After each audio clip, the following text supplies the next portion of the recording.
So we got a grill here. Our grill's nice and hot. These coals have been cooking down for about an hour and a half, all right? So they have a nice amber color to them. And you get nice, even, radiant heat all around the outside. All right, now take a towel, an old towel, all right? Take a little bit of olive oil. And then what we're gonna do now is gonna brush the grill. And it creates like a non-stick surface on top of the grates. So there's a little buffer between actually the meat and the metal, all right, so it doesn't stick. Okay, but most I've got a nice thick cloth, so I'm not gonna burn myself. All right, and then I would take a little bit of steak, all right, a little bit of flank steak, marinate that delicious mojo. Goes on top there. Rocking, man, huh? Oh, yeah. I am dying here. Dying, man, okay. So you got some chicken on the grill, we got some steak on the grill, some nice ice-cold margaritas. And guys, we come back, I think the ski patrol is gonna be finished with a sweep. Just in time for some ice-cold margaritas, right? Get on the horn, man. Hey, boys, come on down. Come on down, right? And come on back. You're watching Food 911.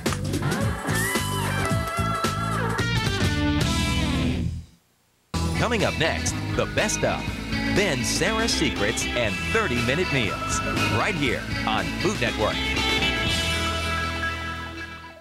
Voglio farvi vedere qualcosa di stupefacente. Vi presento Caffè Figaro DeLonghi. Fa 3 cose sensazionali. 1 fa un caffè favoloso, 2 fa l'espresso, può fare 2 cose contemporaneamente e 3 fa il cappuccino. Ed è semplicissimo. È come essere in un vero bar italiano. The Cafe Figaro. Coffee, espresso, effortless cappuccino. Turn one on and you'll understand. Another living innovation from DeLonghi.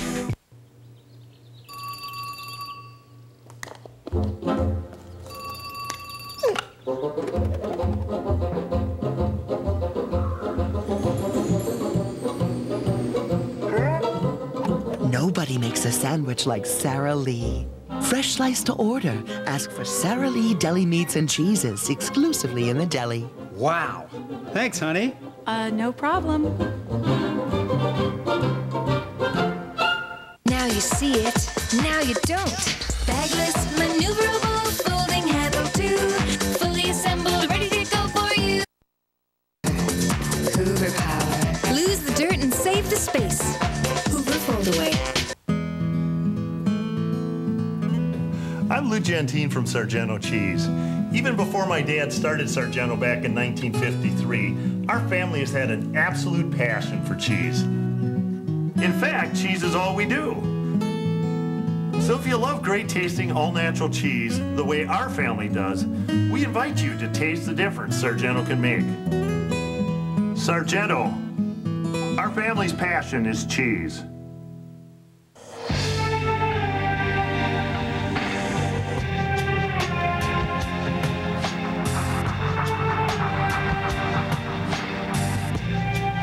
Damiani, available at fine retailers nationwide.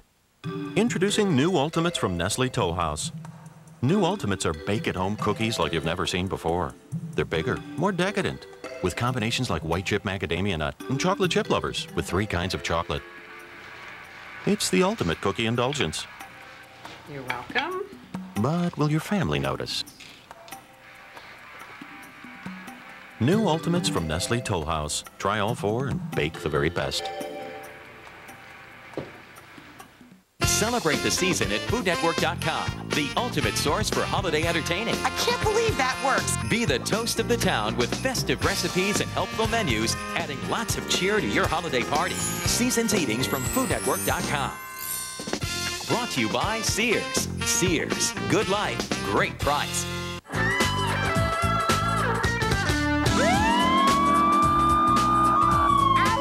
Here's the ski patrol. Oh, thank God we're safe. Hey, team. We have margaritas. Everything will be okay. Yay! Beautiful sunset, everybody. Welcome back to Food 911. I'm hanging out with Clark Ski Patrol people. All right, great. Now we're ready for some good après ski fun. We got a fantastic menu. We've got our chicken tacos, our steak tacos, pico de gallo. We got the best bowl of guacamole. You guys try this guacamole yet? Yeah. And Clark, how's the margarita station? Yeah, baby. Come on. It's already been dipping in pretty hard. All right, so guys, come on in. Try one of these things. It's great. All right, take some good white corn tortillas. You can pick this up at grocery stores, right? And throw them on the grill. Put them on the grill, kind of warm them up a little bit. All right, like that. What do you want? What do you want? Steak taco, chicken? Steak taco. Okay. So we take a little bit of the flank steak. All right, it's marinated in mojo. Like that. And I'll take a little bit of lime. Squeeze it right on top of the steak, just like that. All right, and a little bit of fresh pico de gallo. Some awesome guacamole. Some queso fresco if you want that. I'd like that. A little bit of queso fresco on top. That's delicious. Try that. That's great, man. Look at this. Who's having a good time? You guys having a good time? Yeah. Excellent, man. Excellent. All right, guys, come on in. Taco, everybody. Who wants a taco? Taco, taco, taco. Taco, come on. Come on, come on, come on. Come on, taco, taco.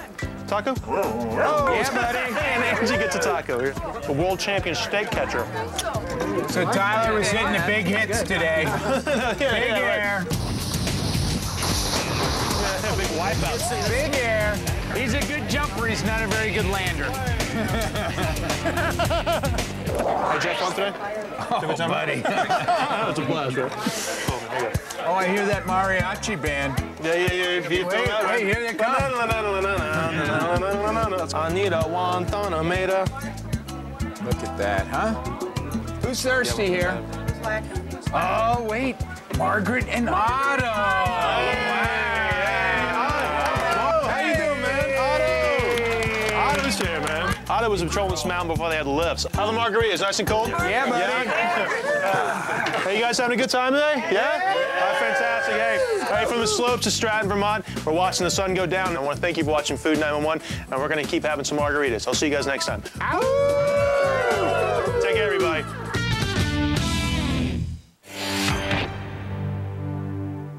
Hello everybody, I'm Mark Silverstein. If you're a meat lover and want to know where to go for some choice cuts, then you have to stay tuned and join us here in New York City. And here in Nebraska. Hello everyone, I'm Jill Cordes out here on the wide open plains. Today we take you to 5 states in 30 minutes in search of the best of meat.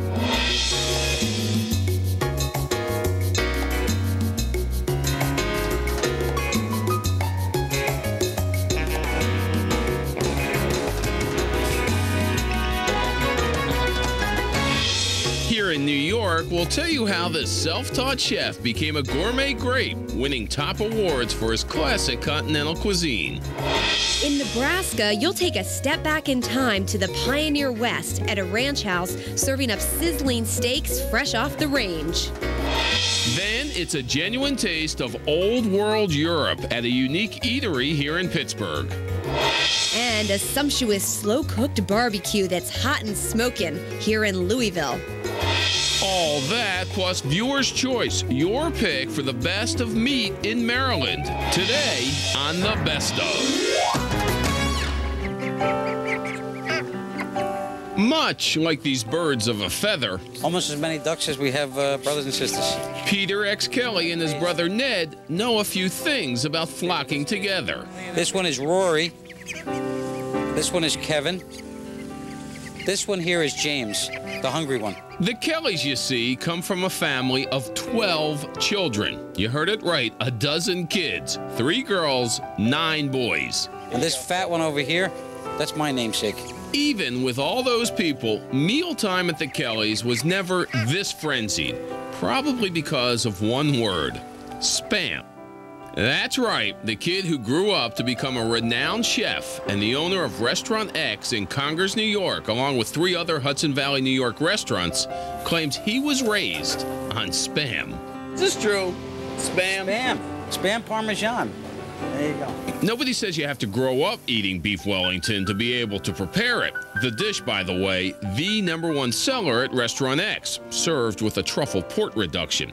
Peter X. Kelly's passion for food dates back to his Spam-nourished youth. Everything that we did in the family was all based around food. I mean, it was always a first Holy Communion or a, graduation. Something was happening to someone in the family all the time, and it was always a party. And then you would have the really good Spam. The really good Spam. The large can. These days, the dishes he serves are a bit more elegant, like blackened grouper cheeks over mushrooms and squaw bouillon. This is one of our signature garnishes at Xavier's. We decorate each entree plate with a rose carved out of a tomato. Keep in mind, this from a guy whose culinary education was somewhat Spam-like. Kelly never went to cooking school. No, I'm not trained. You're winging it? Trial and error. I'm winging it. Yeah, that's it. Not only did he teach himself, early on, a young Peter X journeyed to Europe to eat at and learn from the top restaurants. I sat in those dining rooms and I tried to figure out why people were making reservations 2-3 months in advance to dine and travel halfway around the world to have dinner. Now they come to his doorstep. In 1983, Kelly, who was then just 23 years old, opened his first restaurant. Restaurant X is his latest, opening in 1997. It's a touch of the country near the city. Everyone thinks that we're, you know, just about 10 minutes south of Canada. But really, we're only 40 minutes from Manhattan. The X in Restaurant X marks the spot for Peter's middle name, Xavier. Excellent. The X generation. Extraordinary. Extraordinary when it comes to the meat dishes on the menu. I want to cut about 20 ounces. Remember, this is going to be for 2 people. The pan-roasted rack of veal, one reason for the restaurant's 4-star reviews and other top honors. Peter sears the veal in olive oil and butter. And we want to get that nice and brown. The outside to caramelize a little bit. Then adds a medley of vegetables, mushrooms, fingerling potatoes, carrots, and golden beets. Top, we're going to take the whole pan. We're going to throw that in the oven. 400 degrees. 12 minutes later, once it's finished roasting, he carefully pours in Madeira, a fortified wine, and veal stock, and lets the sauce reduce while adding more veggies like English peas and fava beans. So we have this combination of fresh vegetable and some roasted vegetable. The veal chop with roasted and steamed vegetables, probably even enough for all those Kelly kids. So you can cook for me anytime here, my house, wherever you want to cook. Now we understand the feeding frenzy at a place to flock to. Peter Kelly's Restaurant X in Congers, New York. Even better than Spam. Coming up next, we'll introduce you to a woman who opened a restaurant in the middle of cattle country and didn't even know how to run a register, but she learned how to do that and run a first-rate rancher restaurant here in Nebraska. Then, are you hungry for Hungary? We have that along with Bulgaria, Croatia, Greece, Poland, Romania, Serbia, and Ukraine. All on one plate right here at Old Europe in Pittsburgh. But first, here's some food for thought.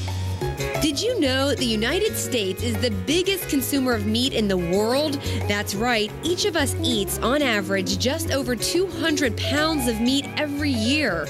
Talk about your quarter pounders.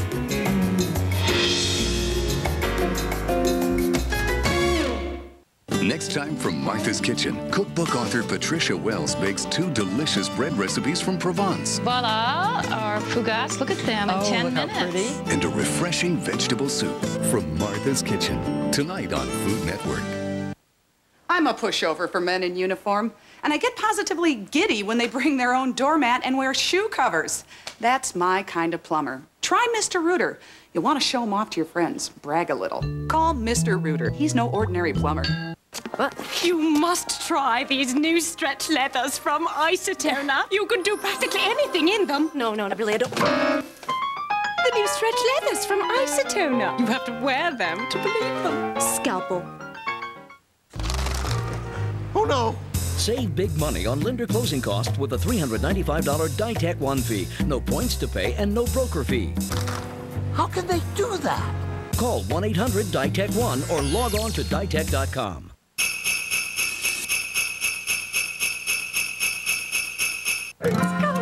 From gravy to stuffing to apple pie, every holiday meal tastes amazing with McCormick. It's the difference between a holiday meal and a holiday memory. McCormick, the taste you trust.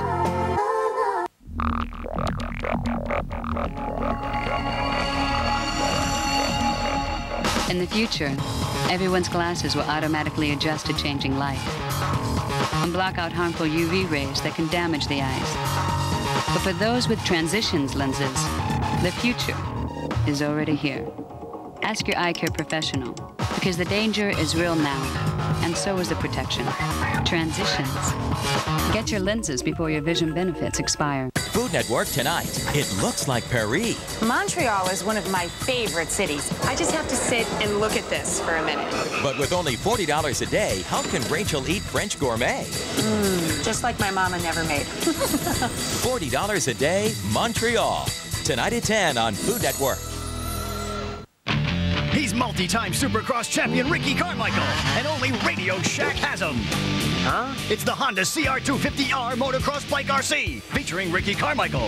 It's an RC. Exclusively at Radio Shack. Race it over the roughest terrain. It jumps, it corners, it even writes itself. It's the Shack's fastest RC. I'm the fastest RC. Comes with everything shown here. Batteries sold separately. Man, I wish I could do that. At your RC headquarters, Radio Shack. Me and the T-Fell gang have made this beautiful set of pans.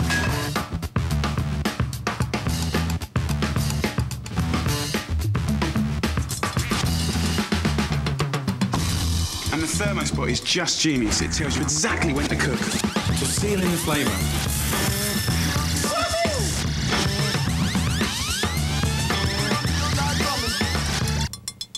Jamie Oliver Professional Series by Tefal. Cookware that moves you. Hi, I'm Georgia from Crawford, Nebraska, and you're watching The Best of Meat. Only on Food Network.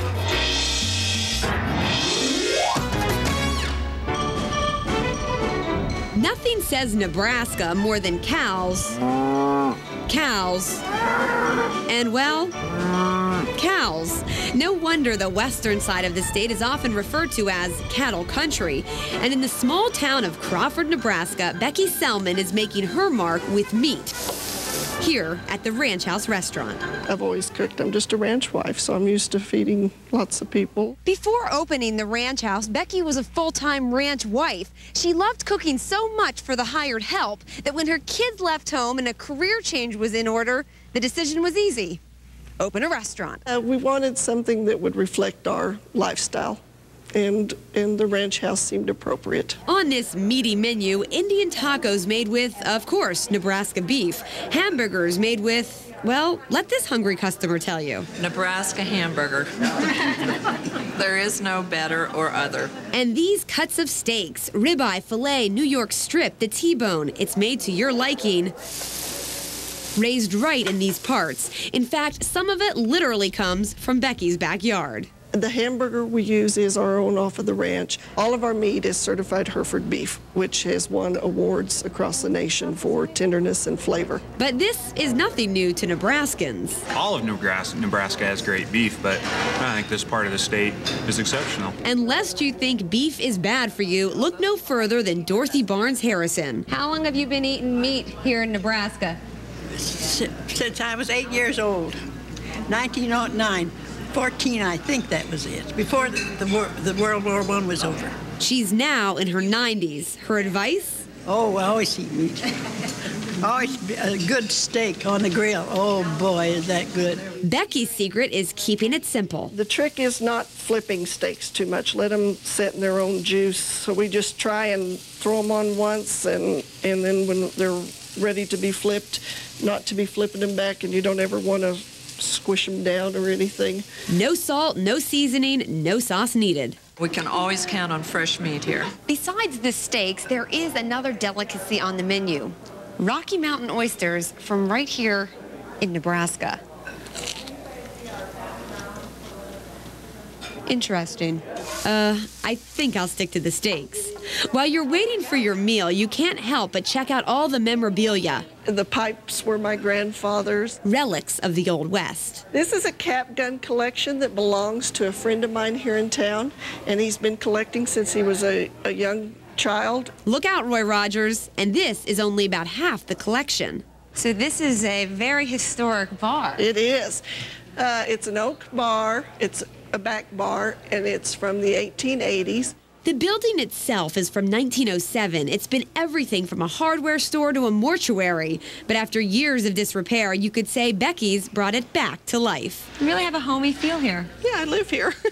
Basically. Basically, I'm here 14 hours a day. Right. Yeah, so. You thought being a ranch wife was hard. Yeah, it's the same hours. Her hard work, though, hasn't gone unnoticed. In fact, the entire town of Crawford was so excited by Becky's newfound fame, they sent the Chamber of Commerce down to congratulate her and welcome us. We hope you enjoy your stay in beef country. They even gave us a key to the city should we ever make it back to these parts. Food Network, how about this one?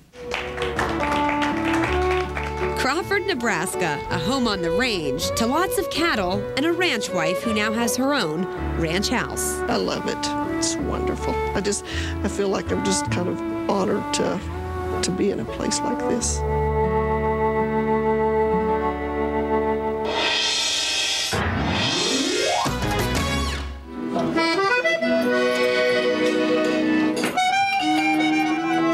This is the kind of music that makes you long for Bulgaria, even if you're not exactly sure where Bulgaria is.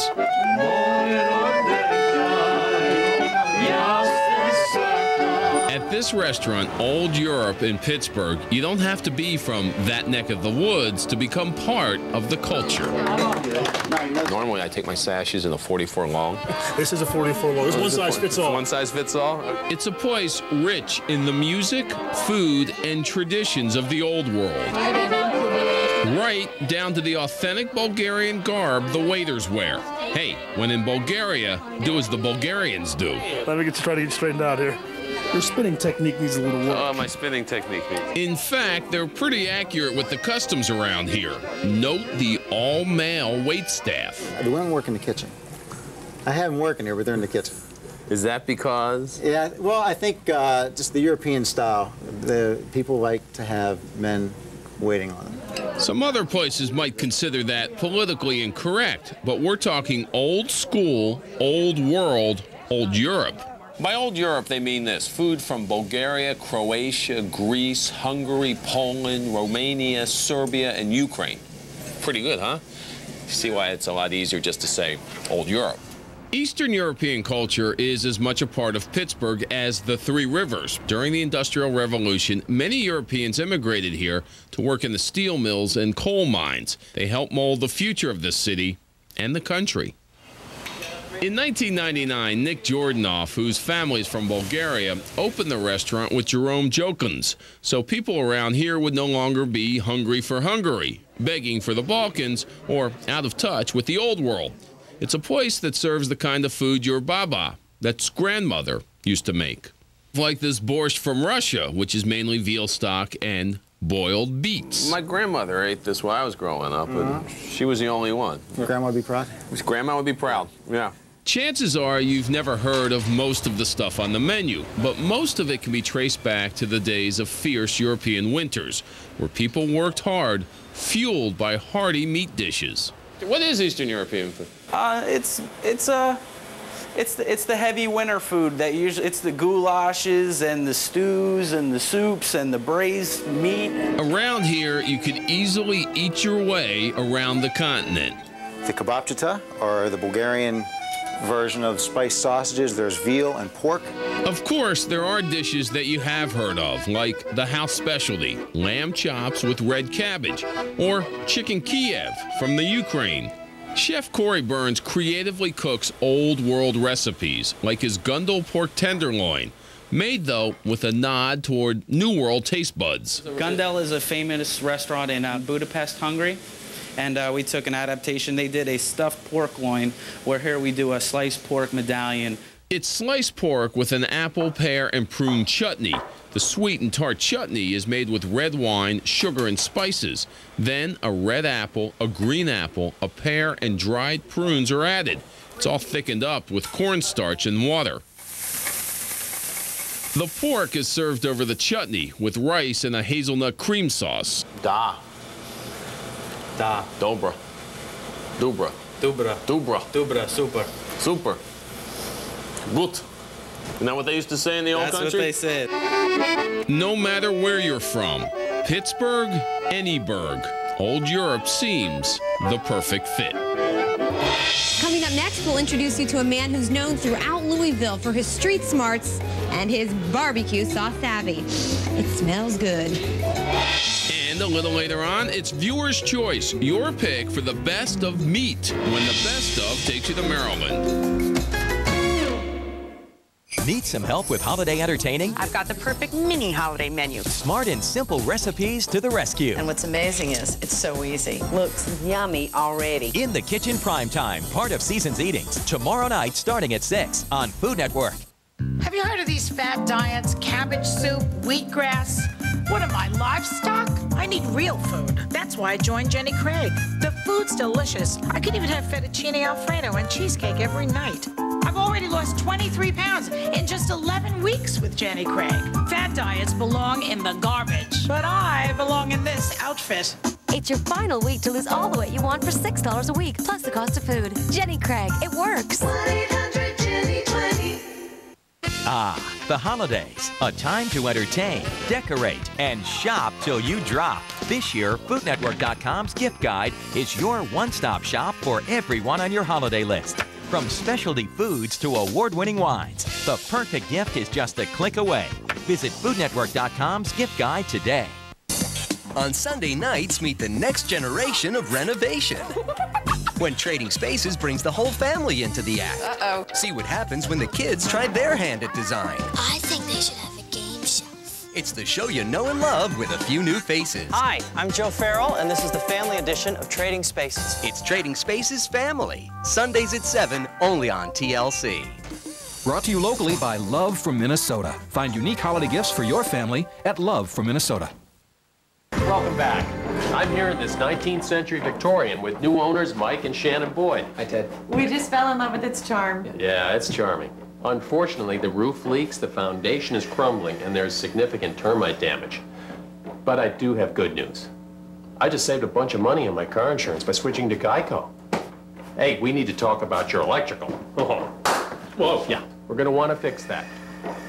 Geico. 15 minutes could save you 15% or more on car insurance.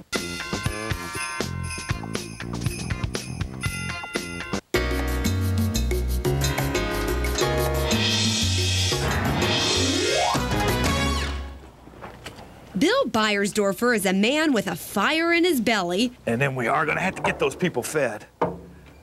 Oh, man, looking fabulous. A passion for perfection that burns hotter than the coals in his grill. And a dedication to achieving barbecue brilliance. Looking good. Looking real good. It all began back in 1993. After years in retail sales, Bill decided to pursue his lifelong dream. I was young enough and said, I'm going to go do what I really always wanted to do, and that was be in the food business. He started small, selling his barbecued meats from, of all things, a New York-style street cart in downtown Louisville, Kentucky. There was a little difficulty there getting people to understand, and thinking that the food was serious. Serious success soon did follow, even when he moved his business to a more serene setting. On any given day, you'll find crowds of carnivores making the trek to Willie B's Smokehouse Barbecue. But don't park here, because this is where his smokers parked. Bill got off the streets in 1997 and found a permanent location here on Harrods Creek, just outside of Louisville. Fabulous. Be criminal to let people eat food this good. It served him well. I really think that's the best smoked pork that I've ever had anywhere. I love this stuff. Just outside the kitchen, you'll find the secret to his success. What kind of wood is this? We have a special blend for everything we do. Everything has some hickory in it, and after that, it's like pipe tobacco. It's just blended. And addictive. That's true. That's very true. And if I told you to blend, I'd have to kill you. I guess you'll just have to take his word for it. Well, we've got a special dry rub blend that we put on them, and then we slow smoke them for anywhere from 4 to 8 hours, depending on the climate outside. While he's renowned for ribs, somebody's going to be very, very, very happy with these. He also serves chicken, steak, sausage, and ham. He even offers choices for those with less meaty appetites. Fresh salmon fillets, cold water Atlantic, no salts, no brines, just smoke. It's absolutely incredible. Just doesn't need anything else. Doesn't need another thing. Except for a few stick-to-your-ribs southern sides to go along with it. Any of the other homemade sides, macaroni and cheese, green beans, baked beans, dirty rice. Or one of the homemade soups filled with, you guessed it, more meat. By the way, the soup today is swamp, which is spinach, tomato, bacon, and blue cheese. During today's lunch rush, Bill's got a pretty full plate, doing both the cooking and serving himself. Baked beans and a dirty rice. How are you today, sir? I'm great. Good. And I'm hungry. Well, good. You came to the right place, I hope. His system for keeping the orders straight is all on the cards. Hold on to this card, please. That's how we're going to tell you when your food is ready, and we'll call you momentarily. It's not easy mastering Bill's barbecue basics. That's it. No pickles on the chicken? No, that's it. Put the pickles on there. Oh. Just, no, on top. Oh, on top. There we go. Switching to sweets brings a bit more success. Brownies? Yep. Put one on each One on each plate. Powdered sugar? Powdered sugar, hit them hard. Keep going. There you go. Bingo. But enough with the sweet talk. Another dirty rice, please. A brownie soup. and another swamp soup. Here we go. And this was which playing card? Is there a joker in the house? That must be you. Oh, Whatever you order, the deck is always stacked in your favor. If you're a true meat lover, then you have to get the combo. Pulled pork and smoked sausage all mushed together. Unbelievable. Except that I think I just ate somebody's lunch. It's a good thing there's plenty more where that came from to feed the full house here at Willie B's. Fabulous. Coming up next, we're serving up a hearty taste of colonial times at one viewer's pick for the best of meat, when the best of takes you to Maryland. It's time once again for Viewer's Choice, when you, our viewers, get to see one of your favorite places on the best of. Today's Viewer's Choice is from Christine and Jim Windsor of Hughesville, Maryland, who say you don't have to go all the way to Virginia to get a taste of colonial Williamsburg.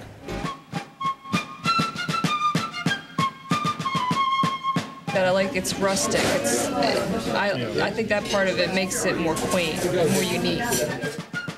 Located in the small, picturesque town of Crofton, Maryland, the Sly Horse Tavern was built to resemble the historical inns you would find in Williamsburg, Virginia. Well, I researched different restaurants on the Eastern Shore and went down to Williamsburg several times and tried to make it as authentic looking as I could. It was the colonial ambiance that first brought Christine and Jim Windsor here many times while they were dating. Now married, they still travel more than an hour to celebrate special moments. And we still come here, especially like for an anniversary. We like to come. It's worth it. Worth it for the atmosphere and the cuisine. The food is really, really good. It's delicious. And not the usual fare. In her email, Christine told us head chef Edgar Knight likes to experiment a bit with his meat dishes. You can come in on any weekend night, weeknights, and find something kind of weird and crazy. And often unusual. Edgar brings the Outback to the inn with this Australian Wagyu beef entree. In my opinion, it's the best beef money can buy. It's similar to Japanese Kobe beef, except the cows are raised down under. You just see it's almost like perfect. There's not too much fat marbled through it, but just enough to give it good flavor. Marinated in balsamic vinegar, scallions, shallots, and garlic, it's served with a spaghetti squash gâteau and mashed sweet potatoes. The Wagyu is placed on a bed of wild mushrooms and balsamic relish, then topped with a veal demi-glace sauce with bourbon-soaked, sun-dried cranberries. People love it. When they walk in, they just say, we can't believe a place like this is here in Crofton.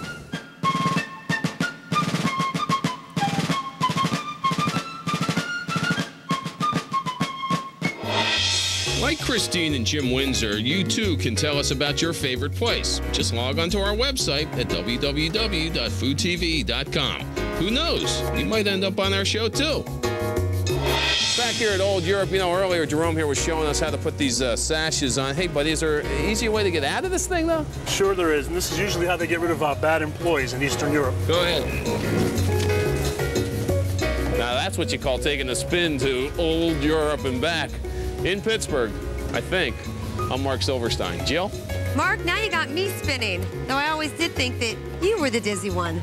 Just kidding. This job certainly does have us spinning our way around the country. From Kentucky, I'm Jill Cordes. Be sure and join us next time for another taste of the best of. We'll see you then. More secrets behind America's favorite foods. I'm Mark Summers.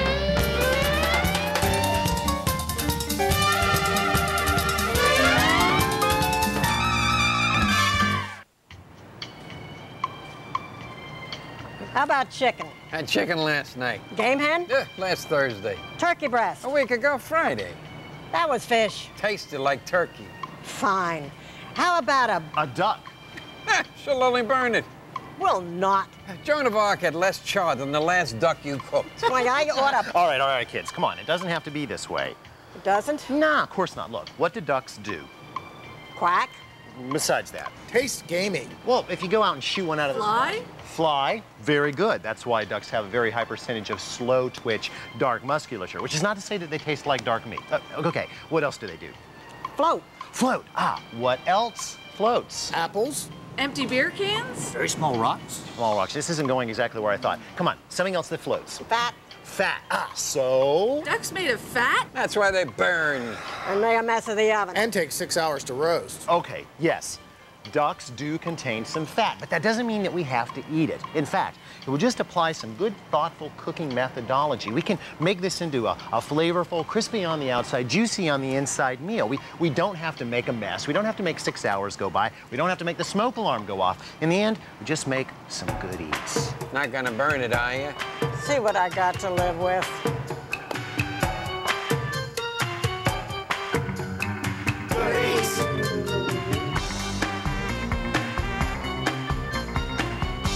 You'd think that the culture that spawned Daffy Donald, Darkwing Duckman, Howard the Duck, Rubber Ducks, Mighty Ducks, Lucky Ducks, Lame Ducks, Sitting Ducks would put duck on the dinner table every now and then. And yet, America's per capita consumption of this delicious waterfowl is a measly 5 ounces a year. That means that your average American probably wouldn't even recognize a duck unless it had a silly voice and a development deal at Disney.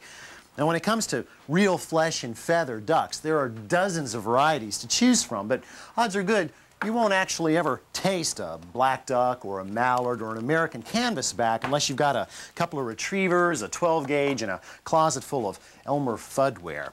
Nope, domestic cooks have to stick with domesticated choices. But to tell you the truth, that's okay.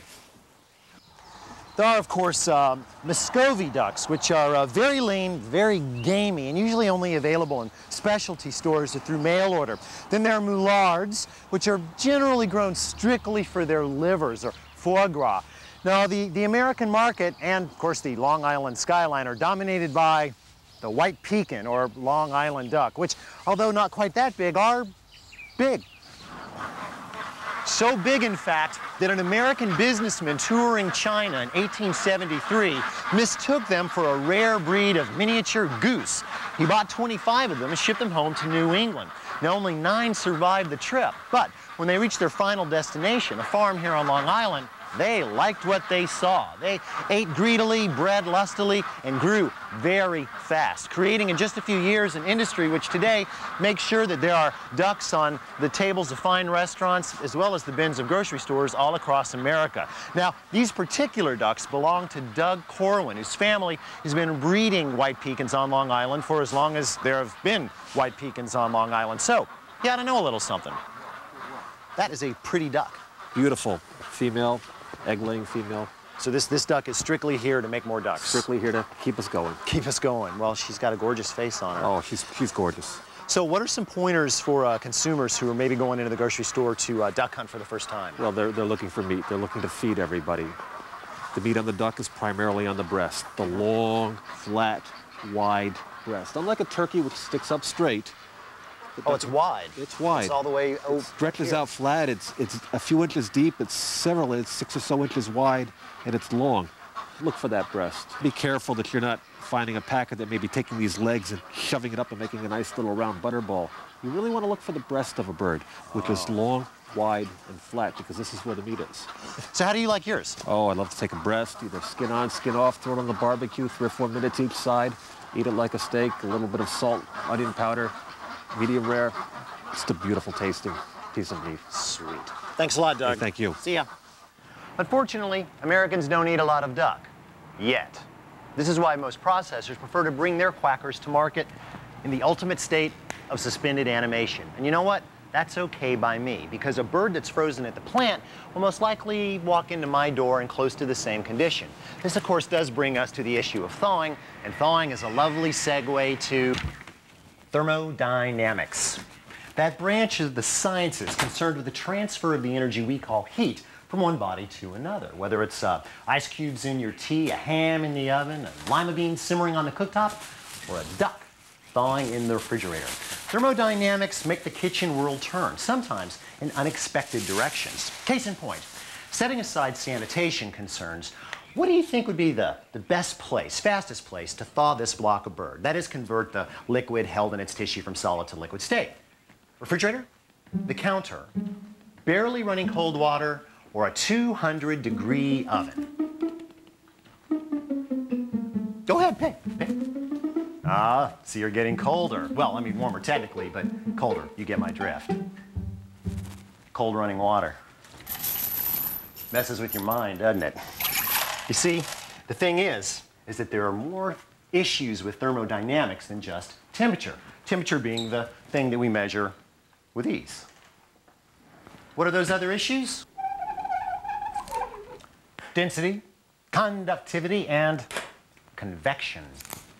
Where's the duck? Now keep your pants on, Pops. We're getting to it. Hey, Paul, how's that project coming? All done, AB. I'm really proud of these ice ducks. I'm gonna put them in my freezer and enter them in an ice sculpturing contest. That's great. They look really great. But hey, let's do some experiments on them first. What do you say? Okay, why don't you put Daffy in the refrigerator?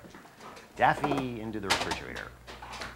Okay, and Donald, we'll call that one Donald, okay? Donald. Put Donald in the 200-degree oven. The oven? With extreme prejudice. The outcome is obvious.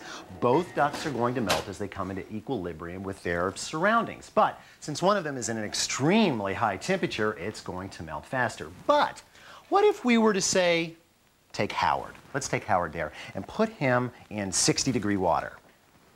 Ah, now the plot thickens. You see, water is extremely dense. So more of its molecules are going to surround Howard than, say, the air that's going to surround Donald, okay?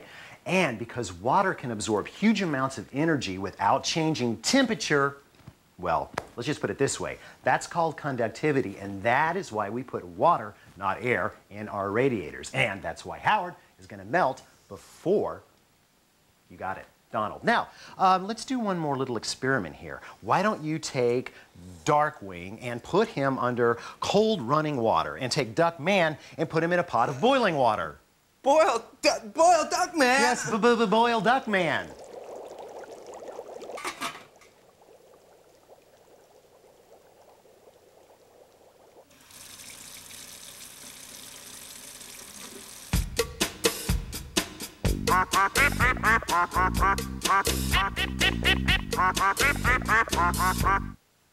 This weekend, Are you ready for the ultimate celebrations? Seasons Eatings is your destination for simple tips, great ideas, and stress-free party planning. Nice and relaxed. Get 2 days of perfect recipes and tons of helpful holiday hints. Now we know it's Christmas. Well, let's eat. Seasons Eatings Weekend Marathon. This weekend starting at 2 on Food Network.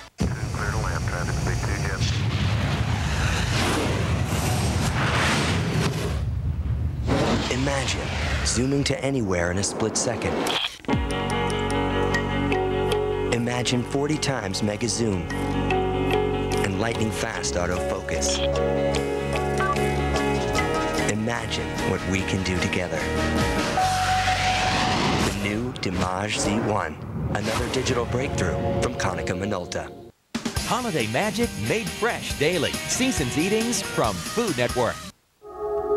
Next time you dive into bed, stop and ask yourself, are your sheets really clean? If you didn't use Clorox bleach, you're diving into body soil. The yucky stuff detergent alone can't get out. Clorox bleach cleans away the body soil detergent leaves inside. Clorox bleach for the purest clean. And for your colors, use Clorox 2. Get festive baking ideas at foodnetwork.com. Sign up now for the free 12 Days of Cookies newsletter, and we'll send you a fresh batch of mouth-watering cookie recipes for the holidays. Seasons Eatings from foodnetwork.com. Perfect gifts for the home at Hancock Fabrics prices. Decorator lamps, accent tables, bench tables, Bombay chests, and more. On sale now through December 24th. Hancock, your fabric store, and so much more. Mr. London, your vehicle should be unlocked. Oh, you guys are absolute geniuses. You are wonderful. Glad we could be of assistance. OnStar is available on 51 GM models.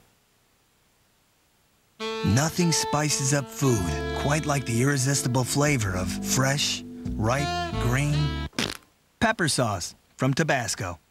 Tabasco brand green pepper sauce. The flavor of jalapeno, the spice of Tabasco. Ah, Paul, do we have a winner? Just as I suspected. Even after all this time, the refrigerator duck is relatively unmarred. What is surprising, however, is that the oven duck fared even better than the submerged in cold water duck, which just goes to show that temperature can't hold sway over density and conductivity. Of course, when you add heat back into the equation, i.e. the boiling water duck, well, that basically looks like, I don't know what you say, Paul, a blue bar of soap? Yeah. Now, where's the under cold running water duck? Oh. Well, there you have it. In the rock, paper, scissors world of thermodynamics, convection, density, and conduction went out even over high temperature. Now, what have we learned, Paul? Okay, I'll tell you what we've learned. When it comes to thawing, you want two things. You want to thaw the food, but you also want to keep it out of the bacterial danger zone, which means no hot method. So either thaw in the refrigerator, which of course will take a lot of time to get the job done, or thaw submerged in barely running cold water. It's the fastest way to thaw. Now, Paul, what were you saying about a contest? I told you thermodynamics were fun. Now, as anyone who has seen our Thanksgiving show can already tell you, nothing enhances the flavor or texture of poultry quite like a brine. Now, there are only really two prerequisite ingredients for a brine to be a brine. One is water, the other, salt. In this case, half a cup of kosher salt. Now, when it comes to the water portion of the program, that's where we can have a little bit of fun. In this case, we're going to go with a pint of pineapple orange juice.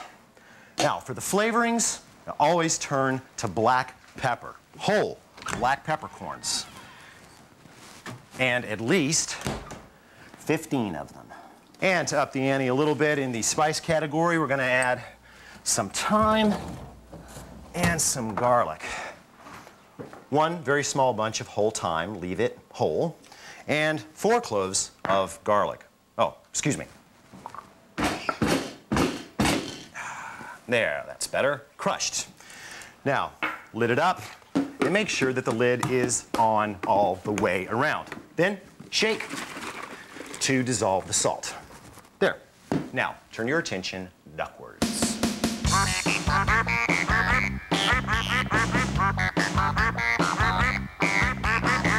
About time you got to the duck. You could brine this whole, but it's going to go a whole lot faster if you draw and quarter first. And on top of that, it's a lot of fun. So approach your duck on your board and make sure that it's your poultry cutting board, okay? Ducks are not famous for carrying salmonella, but it doesn't hurt to play it safe. Okay, first thing to do, see this thermometer? Throw it away. There. Also, in the caboose, you'll find usually a package of sauce. If I pulled a bag of sauce out, never mind. Okay, throw that away. Now, as far as the neck and the gizzard and the heart and the liver, believe it or not, these are good eats, but they're another show. So off they go. Next off comes the wings. They only get in the way. Just slice through, bend it back. Save these. They make great buffalo wings on down the line. Take your kitchen shears, find the spine. It's right there at the base of the neck, and just cut right up the line of the backbone with your kitchen shears. It's like Braveheart Part 2. There. I like, since I'm right-handed, I turn around and go back up the other way. There's a big wad of fat right there on the end of a duck. Keeps his rear end out of the water when he swims. And cut it right up the side again. Now, believe it or not, ugly as it is, that back is loaded full of flavor and collagen, so it makes great stock. So I freeze that with the wings. There is nothing to waste on a duck. Okay, so we're going to turn it over again and cut right down the middle of the breast. There, you've got 2 half ducks. Great. Now you've got to grab your knife again. We're going to get the dark quarters off. So, and kind of make a crescent shape, a crescent cut like the moon, right across there. There. As far as the breasts go, there's a lot of what's called subcutaneous fat just under the skin. We want to give it some exit points so that as it cooks, it'll come off. It won't have to seep around the edges. So take your knife and just lay it flat against the skin, then barely push down as you drag across and mark the side. The goal here is to cut through the skin, but not all the way through the fat to the meat. That would be a bad thing. There. 3 cuts one way and 3 cuts the other. There, that's called scoring. Now, this all goes in a bag. Now, deposit your drawn and quartered bird into a zip-top bag inserted inside a Lexan container available at your friendly neighborhood restaurant supply shop, or a Potter pan will do. And just pour the brine right on top.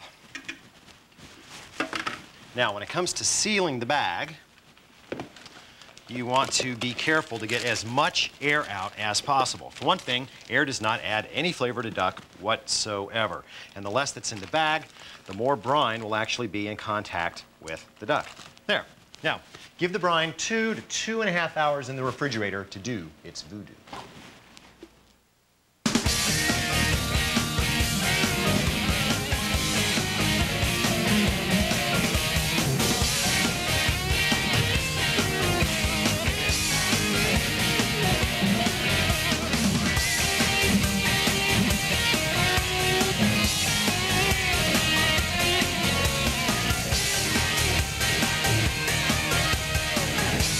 Holiday magic made fresh daily. Season's eatings from Food Network. Sweet cream butter, fresh from America's heartland. The choicest select almonds from West Coast groves. Pure cane sugar from the Hawaiian Islands. Rich milk chocolate, California's finest. For 3 generations, the Enstrom family has gathered these gifts of nature and blended them by hand to create the perfect gift of taste. Enstrom's world-famous almond toffee. To place your gift order to be shipped fresh anywhere in the world, call 1-800-ENSTROM or see us on the web at enstrom.com.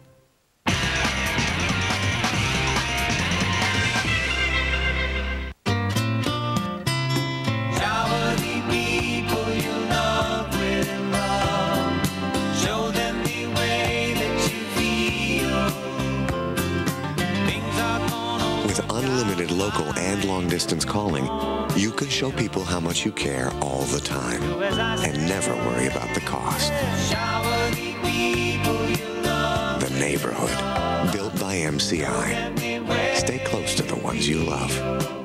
If your glasses are cloudy, scratched, and dull from repeated dishwashing, you need Cascade Crystal Clear with Shine Shield, protecting your glassware against etching and delivering unbeatable performance against spotting and filming. Cascade Crystal Clear with Shine Shield. It was a wake-up call, that's for sure.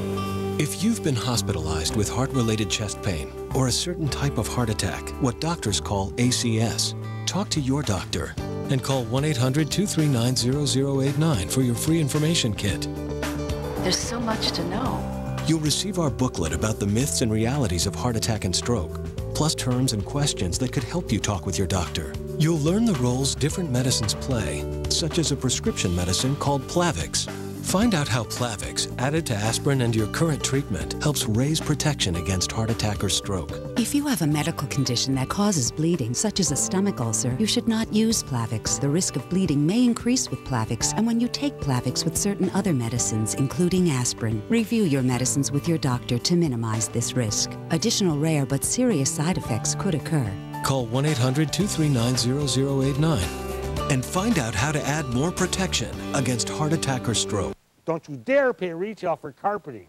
Call Jack Rubenstein Wholesale Company now for the #1 rated lowest prices in the Midwest. Over 50 years in business. Only Jack Rubenstein holds the key to a huge selection of all major name brands of carpeting, hardwood, laminates, and tile. You'll save 40 to 50% off real retail prices, not with the store's markup. And now, for a limited time, get 6-month no-interest financing. Call Jack Rubenstein Wholesale Company at 952-922-4781 now. If you can't buy wholesale, then don't buy it all.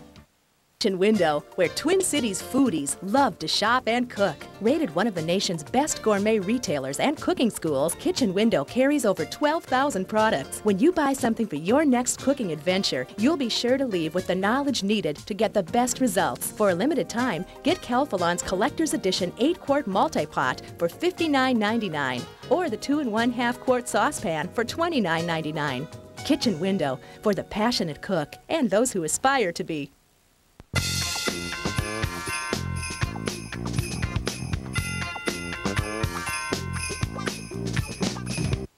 Now, while we're tripping the thermodynamic, we should stop, as Sinatra used to say, and take a steam. In fact, a 45-minute steam would be the perfect phase 1 of a 2-part or combination cooking method that will conclude with a blistering pan sear and one heck of a dinner. So go ahead and bring 1.5 to 2 inches of water to boil in your largest pot. Then reach for your favorite steaming device. Now, I know some of you own specialty steamers, but I don't know why when you've already got this sitting around in your kitchen, right? So, in it goes. You can use any steamer you like except for a bamboo steamer. Think about it. Raw meat, porous product. It's not a good idea. Okay, next, the duck. Now, the trick here, if there is a trick, and I'm not saying there is to get this to cook as evenly as possible. So, what you want to do is line the sides of the colander. You don't want to pile this up into a giant kind of duck loaf, or you will end up with some pieces that are very, very done and some pieces that are completely and utterly raw. So just stack it around the outsides. If it hangs off a little bit, that is no big deal. And if you get a little bit of the thyme and other herbs in there, that is not a problem either. Now, on with the lid. Add a weight to the top of your lid. Turn the heat down to medium-low. That'll keep this from lifting off. And set your timer for 45 minutes. Now, why bother with steam in the first place? It's a good question, but unfortunately, my staff thermodynamicist took the day off to play golf. But hey, my plumber Drips is here. Hey, Drips, you know from steam, right? Well, besides providing power to the steamships, locomotives, and automobiles of yesteryear, much of today's modern industry, including that Typhoon-class submarine, is actually powered by steam. I remember working on this radiator once. Drips, keep it about the duck. Okay. Well, since it's less dense, steam will cook your duck more gently than water, but far more efficiently than air. And it won't wash away your seasonings. Righteous. Anything else? Well, steam makes up for low conductivity with lots of energy, lots of molecular movement. That's why it can be used for doing work, like lifting the lid on that pot. And that energy is compounded by pressure. By weighing down the lid, you've created kind of pressure cooker, but hey, that's another show. Thanks a lot, Drips. Good. Now, can we get on with the rest of the show?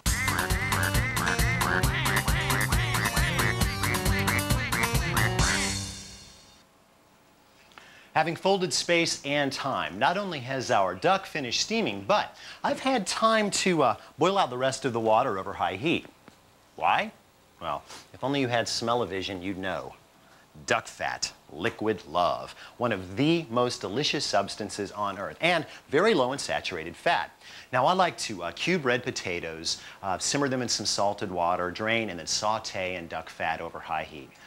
Speaking of high heat, did I mention that you should have your biggest cast iron skillet in a 475-degree oven getting NASA hot?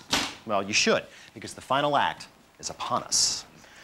Now, you can see that the skin is taut, but there's still a little bit of fat under there, and that is going to lead us to a crisp, crunchy skin. And any duck lover will tell you that's almost as good as the meat itself. So, make sure that your skillet is really hot. That would be really hot. And lay in just the leg quarters, skin side down. Now, since they contain a good deal more fat than the breast quarters, we're going to give them a 10-minute head start. Time for the breasts. There. Just roll the leg quarters up to the kind of the side of the pan, like that. That's gorgeous. And carefully, please, add the breasts.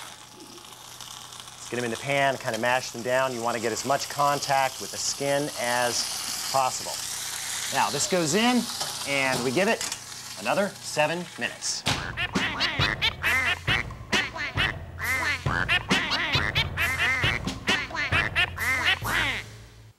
A Food Network in the Kitchen tip. Want to dress up your drinks for the party? Fill your ice cube trays with interesting items like fresh pureed watermelon, cranberry juice, or even leftover coffee or tea. They're the perfect complement to drinks, cocktails, or whizzed up into icy frappe-style drinks. This Food Network in the Kitchen tip was brought to you by Sears. Good life, great price. For more great tips, be sure to watch Food Network in the Kitchen every day. Don't just give a gift. Give the good life. This year, I'm going to give him a dream workshop. Elegant and beautiful, just like her. Sears has everything. It's the great two-day gift sale. All the best gifts, all the top brands, all in one store. This Wednesday and Thursday, get 50% off hundreds of gifts. 50% off tools, sweaters, fine jewelry, and game tables. Special savings Wednesday and Thursday at Sears. Give the good life. How does a week-long winter vacation sound? Enter the Fine Living Winter Wonderland Sweepstakes now and next year. Your winter adventure can start right here. Win lift tickets for 4 for an entire week in Sun Valley, Idaho, and an unforgettable stay at your own private mountain retreat. You could be right here. Be pampered with a massage, a night out, and a night in with your own personal chef. So bundle up, live it up, and let Fine Living turn winter into your wonderland. Enter now at fineliving.com. Brought to you by Land Rover and Sony.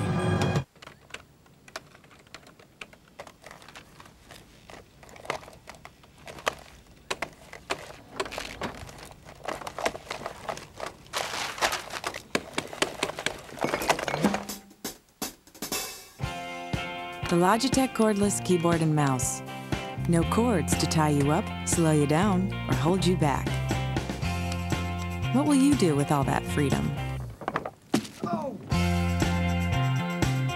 When you got a dirty floor, Unit Swiffer. Under table, stove, and door, Unit Swiffer. Swiffer Wet Jet removes 2 times more dirt and liquid than the lookalikes to clean faster than ever. Swiffer's good. Swiffer Wet Jet. Stop cleaning. Start Swiffering.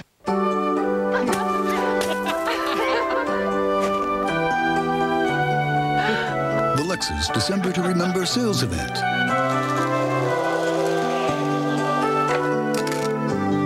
What's this? You'll find incredible values whether you buy or lease. Wow, that's really cool. Missing it would definitely spoil the surprise. See your Lexus dealer.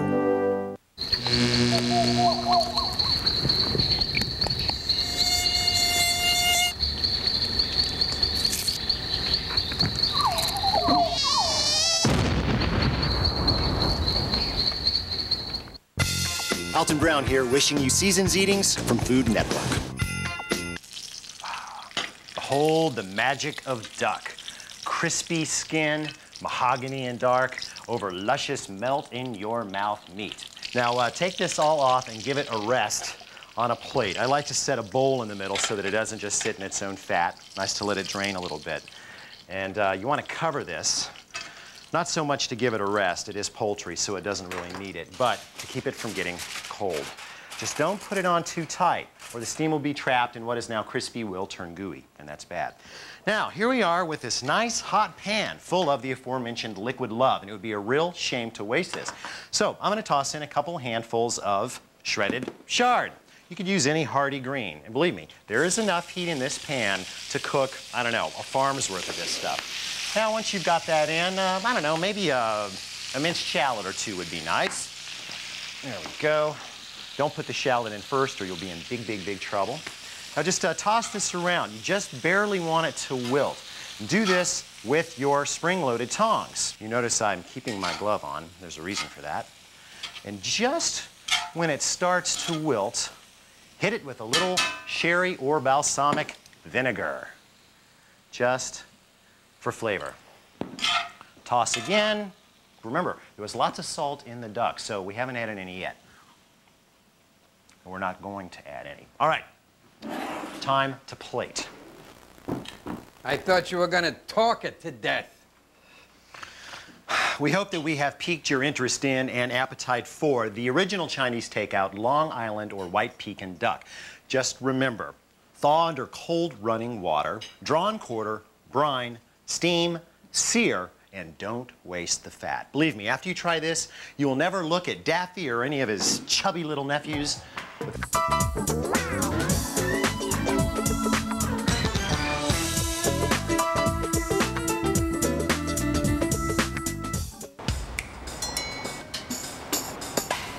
Comfort food is a part of life here in Raleigh, North Carolina. Everyone eats it, but not everyone knows how to make it, including the woman who cooks in this house. Elise Theuer here is a beautiful Southern lady who loves chicken and dumplings, and here in Raleigh, North Carolina, it's a really big, popular dish. I mean, growing up in the South, I grew up with chicken and dumplings every weekend. My grandmother would make this great stuff. But well, what's the matter with your chicken and dumplings? Well, when I cook the dumplings, this is the end result. It's like, is this cauliflower?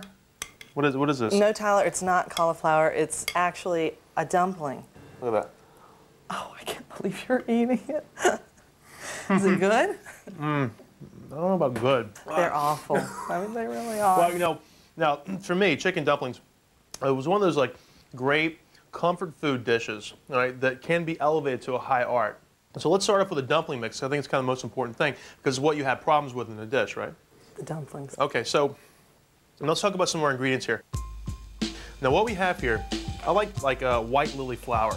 This is not the self-rising flour, so we're actually going to add some leavening to this. All right, so I want you to add 2 cups of this. And I need a tablespoon of baking powder. And then I like a teaspoon of salt. Give it some flavor. And we're going to sift this together. Sifted flour is going to make a soft dumpling. All right, so how many times have you tried to make chicken dumplings before? 3 times, and failed each time, and hadn't tried in... Now, were you in a public place? Were you serving like important people? Was it a special occasion? No, thank heavens. It was for my husband, and he choked them down, literally. and he was so gracious, he didn't say anything, but I could tell by his expression that it was awful. Elise's dumplings were less than a success, partly because they were too dense and too bland. To make our dumplings fluffy and flavorful, we're adding 2 eggs. Then instead of whole milk, we're using buttermilk. Okay, great. Now we're just going to whisk these 2 together. You want to work the dough or mix the dough as little as possible, just where the whole thing starts to come together. All right, so I'm going to add my liquid ingredients to my dry ingredients at one time. I'm also going to make a little well here. All right, and basically we're making sort of a loose biscuit dough. All right, so once you take the that rubber spatula and kind of mix these guys together.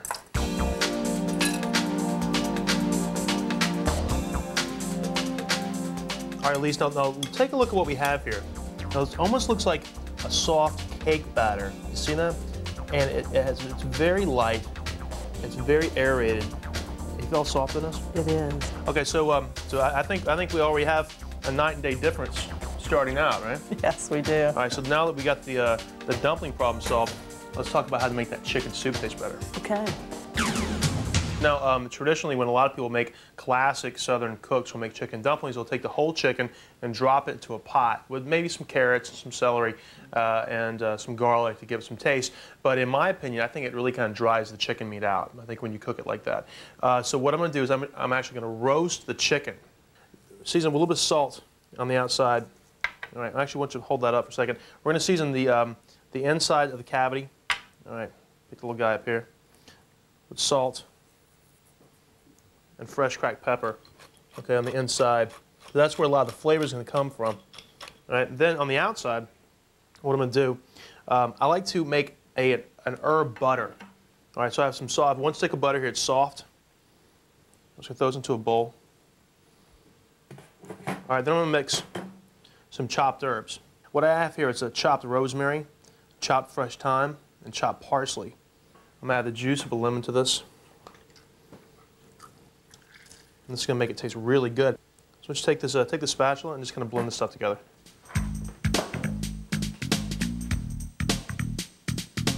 Okay, so now what we're going to do, I'm actually going to bathe the outside of the chicken and also underneath the skin. Make little pockets under here. And stuff the inside of the cavity with a lemon. Just half. I think half is good. All right, then we have a half an onion. Next, we stuff the chicken with some fresh herbs, thyme, rosemary, and parsley, followed by 5 or 6 cloves of garlic. I think it's about adding a lot of flavor to the chicken, so. Right now I've got some kitchen twine, some string, I'm going to tie the legs together with. That's going to hold the shape of the chicken. I'm going to put it in a nice rack, like this. All right, so we'll take a little bit of butter on the outside. That chicken looks absolutely delicious. Well, I mean, wait till you taste this. And this is a great recipe even by itself. And I think great tasting roasted chicken is going to make great tasting chicken and dumplings. All right, so we're going to put this in the oven, 350 degrees for like 45 minutes or an hour, or until the meat is no longer pink. Okay. All right, and we're going to have some fantastic chicken and dumplings.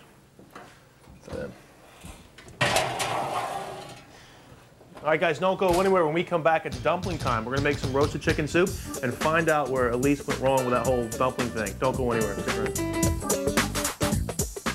Okay, all that kale's down into the water now. Wow, isn't that exhausting? And for me, that's really an important time how I don't bake, but I am the queen of these fake Unscrew the top. That's going to be a good party. Season's Eatings, from our kitchen to yours, in the kitchen, weekdays 4 to 8. Ancora buongiorno, sono così eccitata di potervi presentare il forno elettrico ventilato De Longhi. Vi innamorerete di come cucina. È il forno che fa tutto, è perfetto per grandi e piccoli compiti. Fa i toast, cuoce alla griglia e sforna persino 2 vassoi di biscotti perfetti. The Airstream Convection Toaster Oven. Precision cooking that's up to 50% faster. Turn one on and you'll understand. Another living innovation from DeLonghi. Keeping a clean house isn't always easy, especially when you've got a kicker. So I got the new Bissell Spot Lifter Power Brush. It's small, but powerful. Its dual brushes and strong suction work so much better than a rag and spray cleaner. Bissell. We mean clean. A clean house is a comfortable house, I say. Remember, Spot Lifter is a great way to tidy up your holiday gift list. Need some help with holiday entertaining? I've got the perfect mini holiday menu. Smart and simple recipes to the rescue. And what's amazing is it's so easy. Looks yummy already. In the Kitchen Prime Time, part of Season's Eatings. Tonight, starting at 6 on Food Network.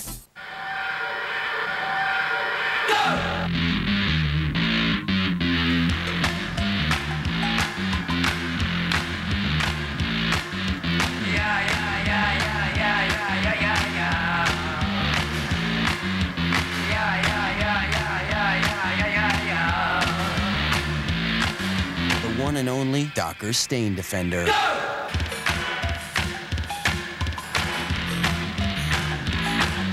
Need cash? Don't charge it on your credit cards. Get a home equity loan with a no closing cost option from Ditech.com. Use the cash to consolidate bills and lower your monthly payments. Just call 1-800-71-FIXED or log on to Ditech.com. From gravy to stuffing to apple pie, every holiday meal tastes amazing with McCormick. It's the difference between a holiday meal and a holiday memory. McCormick, the taste you trust.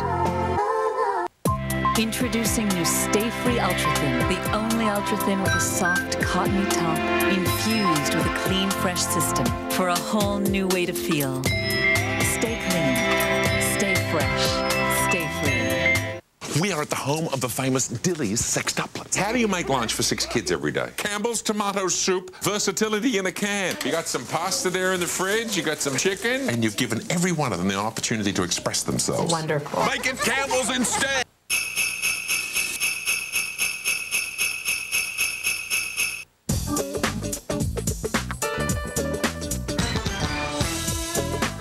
All right, we've got our stuff together for our broth that we're going to make, which is kind of the foundation for chicken dumplings. You have to make a good chicken soup first, right? After the chicken has cooled, we cut off the meat, empty the cavity, and put the chicken remains in a large pot, along with some carrots, celery, a whole head of garlic, and fresh herbs, thyme, parsley, and bay leaves. All right, we're going to finish up with an onion. All right, now what we have in here is a foundation of any sort of soup or sauce, which is a chicken stock. Add just enough water to cover everything, along with a pinch of salt. It's also really important to use cold water when you're making stock. If you used hot water, it would sort of seal all the flavors into the chicken and the carrots instead of releasing it slowly with cold water. So when it all comes up with a temperature, when it warms up together, it infuses like a chicken tea. It's really nice, it's a great flavor to it.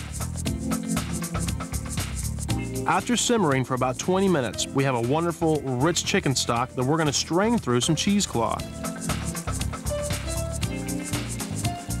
And what you come out with is a really delicious broth. Not great? It really is. It tastes like roasted chicken. I feel nourished. I mean, it's such a great, clean, beautiful taste. Now on to the next phase. Put some olive oil in a pot, add some butter, garlic, celery, bay leaves, and carrots. Cook while stirring for about 5 minutes. Then sprinkle in a little flour. After a few minutes, start adding your stock in stages so you don't get lumps.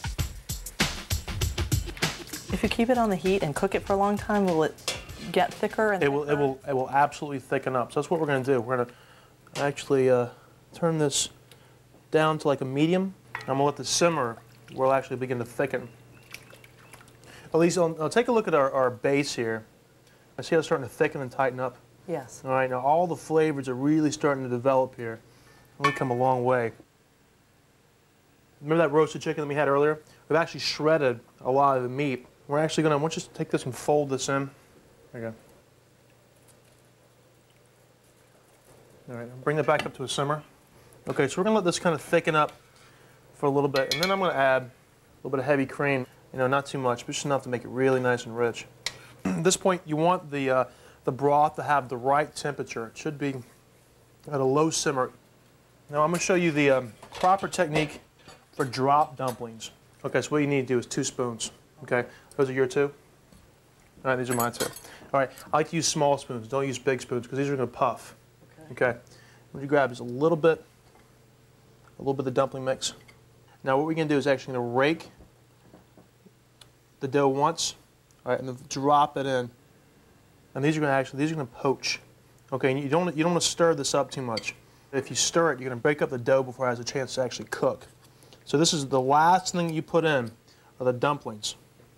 And you have to kind of do this fast so you all cook at the same pace. How long do you cook the dumplings? These are going to cook for about 10 minutes. Okay, now make sure you give these guys plenty of room to cook. Okay, you don't want to overcook it too much. Look, Elise is making dumplings. Elise is making proper dumplings. Can you believe it? It's a wonderful revelation. I've had a dumpling epiphany here. Once these guys start to puff, okay, what I like to do is just take some of the stock and just kind of coat the tops, okay, so they actually cook from both sides. You want to keep these guys at a simmer, all right, because if you bring them up to a boil, they'll disintegrate and break apart. All right, if you let it get cold, they'll absorb a lot of the liquid and get kind of heavy and sink to the bottom. Okay. All right, so I'm going to finish this stuff up with some chopped parsley, give it some green stuff, a little more salt, kind of finish it up, and then a lot of black pepper. All right, at least check these out. Now our dumplings are finished. Wow. All right. It's beautiful. I took a little small cloud.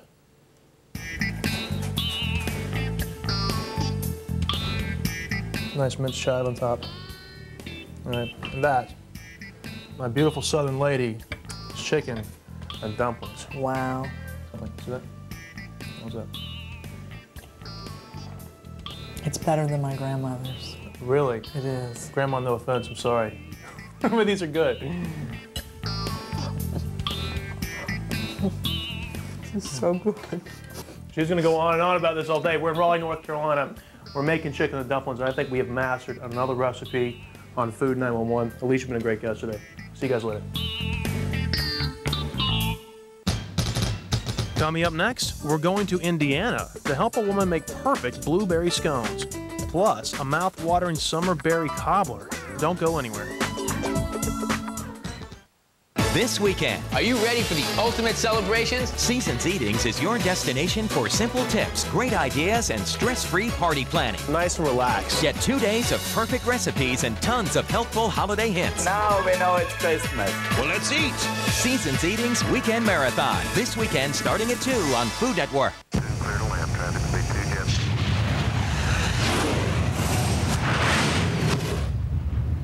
Imagine zooming to anywhere in a split second. Imagine 40 times mega zoom and lightning fast autofocus. Imagine what we can do together. The Dimage Z1, another digital breakthrough from Konica Minolta. You ever go horseback riding? Are you kidding? Those things are huge. What about motorcycles? No way. You ever hang glide? I'm scared of flying. Surfing? Way too dangerous. Right. No matter what you love to do, bring your Visa card. The card you know they'll take wherever your adventures take you. Visa, it's everywhere you want to be. Is the coast clear? Yes. Let's go. Are you sure they went to Petco? Where else would they go? Do you see anything? Take it easy. Oopsie. Okay, calm down. I smell presents. Wow! There's the self-cleaning litter box I've always wanted. And a comfy donut bed and rawhide shoes. Uh-oh, step on it. Okay. Oh, not on my tail. Petco, where the pets go. Kitchen Window, where Twin Cities foodies love to shop and cook. Rated one of the nation's best gourmet reading schools, Kitchen Window carries over 12,000 products. When you buy something for your next cooking adventure, you'll be sure to leave with the knowledge needed to get the best results. For a limited time, get Calphalon's Collector's Edition 8-quart multi-pot for $59.99 or the 2 1/2 quart saucepan for $29.99. Kitchen Window, for the passionate cook and those who aspire to be. You imagine it and we'll frame it at Calhoun Beach Framing and Art Gallery. No job too big or too small. From a unique frame for your favorite photo to a museum quality frame. Calhoun Beach also features the work of local artists. All work is done on site, and since we stock over 600 frame styles with over 5,000 available, there's never a charge for rush jobs. The design divas at Calhoun Beach Framing have 30 combined years framing experience and look at it as an art form. Check out the new Calhoun Beach Framing and Art Gallery, 50th and Penn in Minneapolis.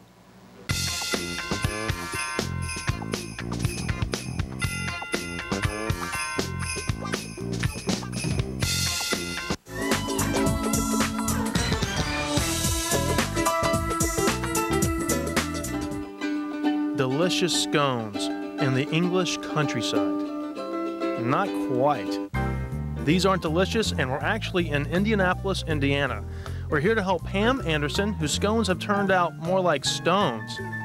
But today, she's going to learn how to make big, beautiful blueberry scones. Now, Pam, let's talk about what we have here.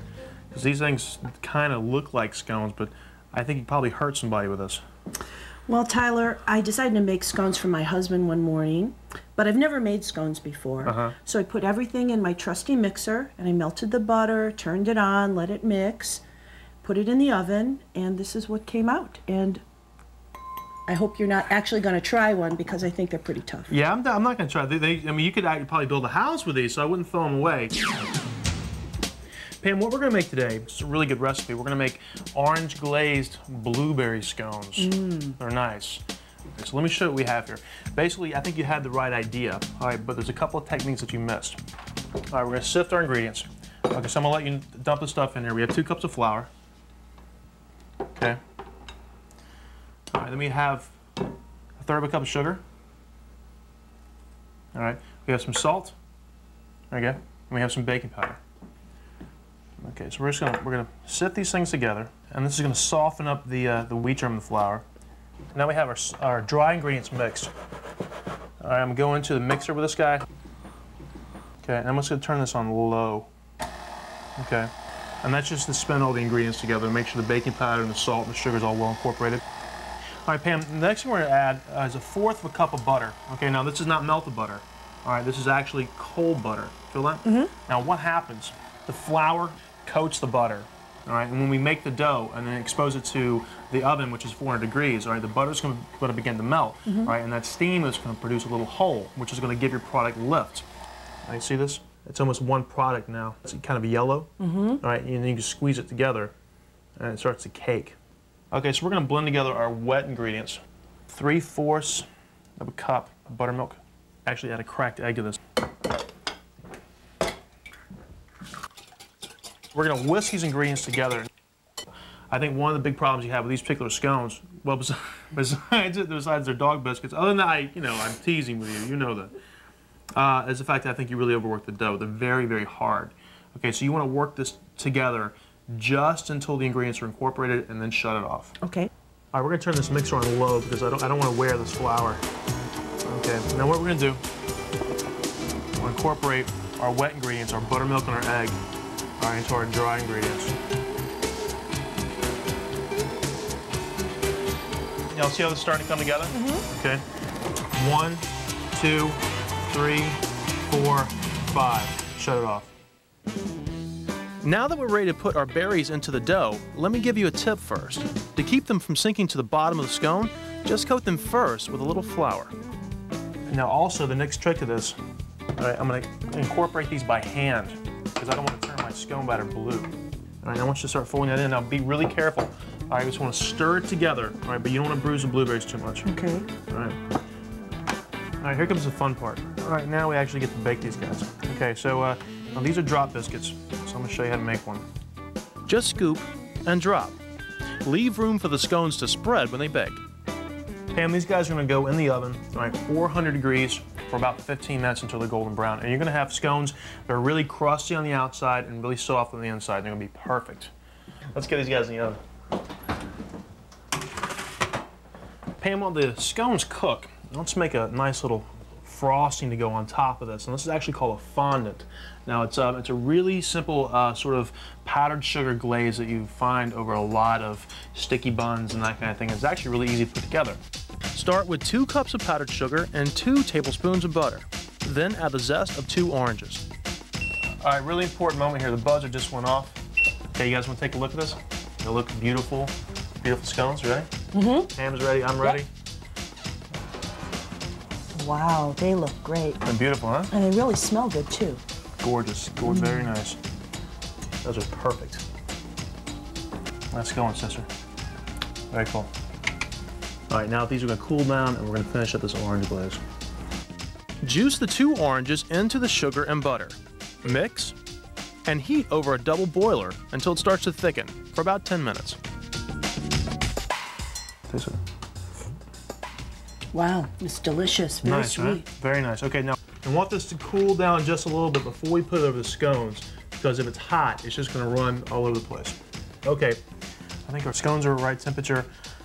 Our glaze, look at that stuff. See how thick it's gotten? See that? It's definitely gotten to the right temperature. Now what I'm gonna do with this stuff, I'm just gonna drizzle it on top of our scones.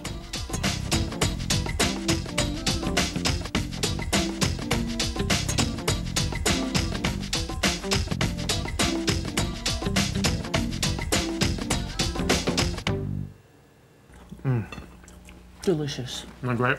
Dr. Scone. Sconeberry love, baby. Now the possibilities for this recipe are limitless. Now when we come back, Pam here is gonna make the same scone recipe and we're gonna make a beautiful summer berry cobbler out of it. You're gonna love this one. So come back. Coming up next, the best of, then Sarah's Secrets and 30-minute meals. Right. Hey, we're here with Pam Anderson and we just got finished making some really fabulous scones. Now, one of the best things about cooking is actually trying to figure out ways to make things better or come up with something completely different. We're going to take our scone recipe and make a new batch of batter and turn it into the crust for a summer berry cobbler. These look great. I love berries. Now, these are beautiful. We have a few pints of blackberries, blueberries, strawberries, and raspberries, and they are beautiful. All right, we're gonna add 2 tablespoons of cornstarch to this. All right, then we're gonna add some sugar and the juice of half a lemon. So you're gonna stir it together and try not to damage the fruit. But what you wanna do is just make sure everything's well coated. Let's talk about the cornstarch for a second. Now, when the heat starts to hit the berries are gonna start to juice, right? They're gonna activate the cornstarch and it's gonna start to thicken, okay, just like a cobbler. All right, so we have our fruit berries, so why don't you go ahead and throw them in the bottom of our little cobbler pan here, or tart shell. Those look fabulous, huh? They smell great. I wish we had smell-o-vision so you can smell these. Scratch and sniff TV. All right, now let's talk about our cobbler topping. Now we're just gonna take this stuff and break it apart in pieces, okay? And this is gonna start to soak up some of that wonderful cobbler juice, some of that great berry juice as it starts to spread out. All right, Pam, why don't you drizzle a little bit of butter on top. And guys, this is just regular melted butter. It's gonna help it brown. We're going to sprinkle some raw sugar over the top of this. That's going to help it form a crust. Listen. Now, do you have a cookie sheet to put this on? All right, guys, this is going to go in the oven 400 degrees for about 20 to 25 minutes. All right, so it's nice and golden brown and bubbly on the outside. Look at this crust. Is that beautiful or what? It is beautiful, and it smells great. Oh. Now, what do you think about your new little recipe you learned today? Well, first of all, it's delicious, but secondly, it's very, very easy. It's just as easy to make good scones as it is to make awful ones. It's an easy recipe, and today we've made, out of the same scone recipe, we've made some beautiful blueberry scones with orange glaze, and we've also made a summer berry cobbler. Very nice. Now, you might want to let this guy cool down first before you start digging into it, but I don't think so. I don't think so. We're gonna get some vanilla ice cream on this guy. A little more for you? Yes, please. This is my favorite part of the show. Well, it's my favorite part of the show, too, because you know what? We get to enjoy some really great company, some really great food, and we also teach people like Pam how to never make bad scones again, ladies and gentlemen. And it looks like we got another food now one wrapped up, and we'll see you guys next time.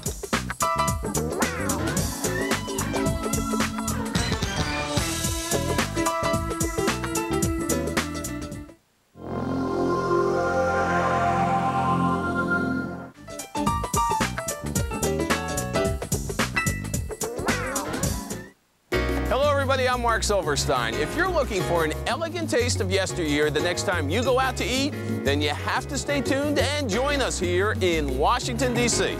And here in Quebec City. Hello, everyone. I'm Jill Cordes here on the St. Lawrence River. Today, we're taking you all over the place. 3 states, Bermuda, and here in Canada, in search of the best of grand hotels.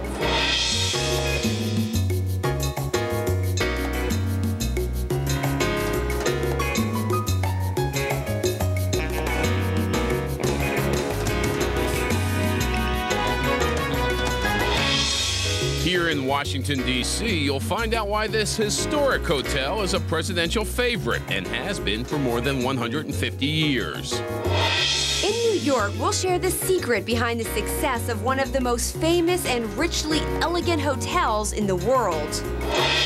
Then it's exotic entrees at an award-winning island resort in beautiful Bermuda. And a majestic Canadian castle serving up sumptuous French fare here in Quebec. All that plus a visit to the Grand Dame of Boston Hotels today on The Best Of.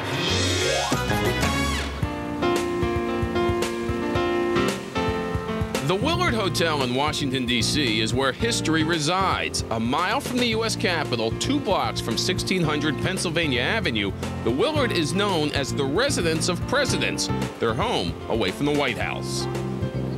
What's interesting about the Willard Hotel is that history is always happening here. A hotel since the early 19th century, the Willard has seen almost every presidential inauguration pass its doors.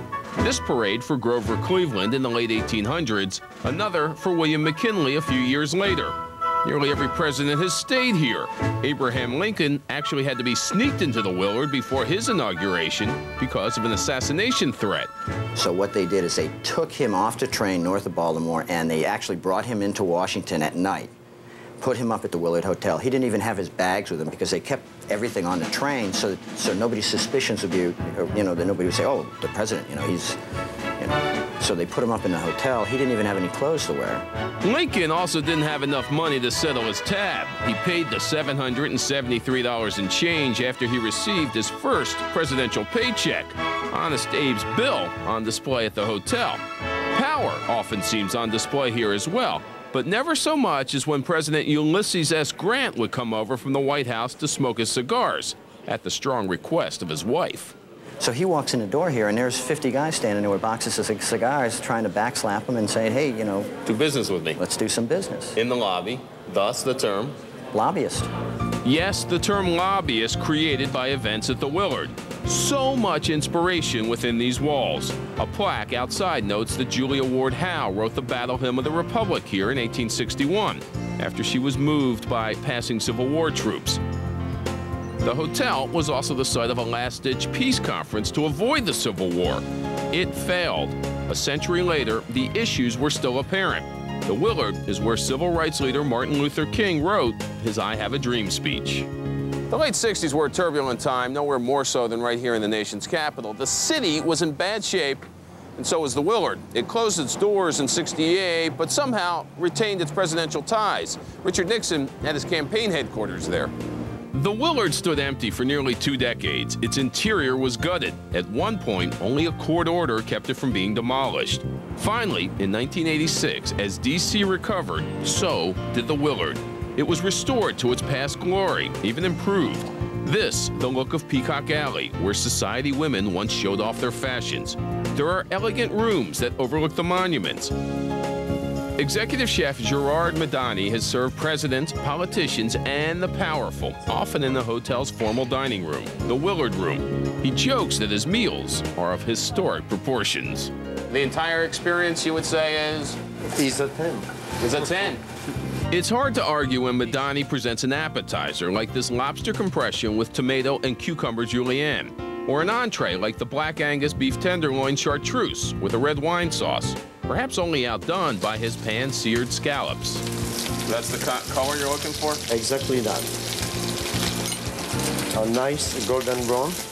That's served with a cucumber and potato chutney. It's made by sweating diced shallots, cucumbers, and gherkins in a pan with extra virgin olive oil.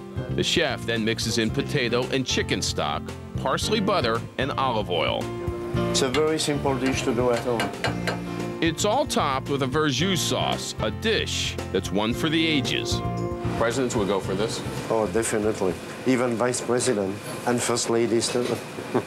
A chance to experience history at the residence of presidents, the Willard Hotel in Washington, D.C. Coming up next, we're here in New York City at a hotel that many say is the grandest of them all. Then a grand hotel in Bermuda where your parents might have gone to party for spring break. But first, here's some food for thought. Did you know the Grand Hotel of the Las Vegas Strip serves close to 75,000 meals a day? That's right, and get this, on an average day, the MGM Grand Hotel and Casino cooks up 10,000 eggs, 2,650 pounds of beef, 640 pounds of chicken, and 275 pounds of shrimp. You can bet that your appetite will be satisfied.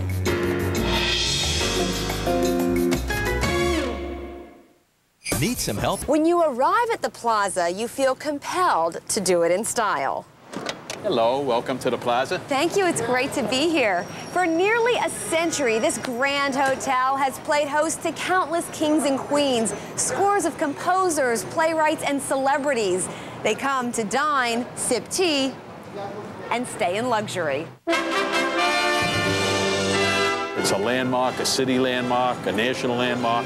There's no other place to be, the best location in New York City. He's right. The plaza has stood at the edge of Central Park in New York City since 1907. Thank you, my friend. And Eddie Trinka has stood outside these doors greeting people since 1964. Valerie Harper's one of my favorites, always comes to give me a big hug. Once inside the doors, you'll quickly realize that no expense was spared in the construction of this grand hotel. On opening day, it was heralded as the world's most luxurious hotel, a proclamation Plaza historian and author Kurt Gagey says still holds true today. I think it's the most famous hotel in the world. I think the Plaza is emblematic of everything that's great about New York. So much so, he's even written a book about the place and about all the people who have stayed here. Alfred Gwynne Vanderbilt, Scott and Zelda Fitzgerald, the Beatles, Truman Capote, Marlene Dietrich. But, believe it or not, the most well-known guest here is not a movie star, a monarch, or a mogul. Here she is, the most famous Plaza guest of them all. Oh, yes, our little Eloise. A mischievous, fictional little girl who wreaked havoc in and around the hotel. Well, Eloise is known for pouring water down the mail chute. Eloise was conceived in 1955 by author, Plaza performer, and longtime resident Kay Thompson. Eloise, in fact, was Kay Thompson's alter ego. While Eloise may be this hotel's most memorable guest, the most memorable owners, according to Kurt, were Donald and Ivana Trump. They did many things in the lobby here. They gilded everything, first of all, that didn't move. They almost gilded me. But you moved. But I moved, right, so I was spared. The couches and chairs weren't so lucky. Ivana had them removed from the lobby because she felt they attracted the wrong element. Over Over the decades, the hotel has come to represent the finer things in life. Afternoon tea in the Palm Court, formal jacket and tie dining in the stately Oak Room. Perhaps this air of elegance is the reason so many people have picked this place to say, I do.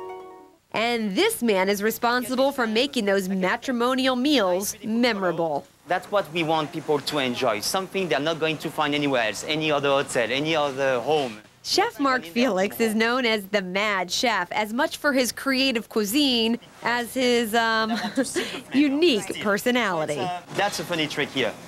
Sometimes I had a little bit of that on this. What was that in your pocket? Well, you know, Jill, when you're at home and you say, this missed something, you don't know what it is? Right. That's what it is.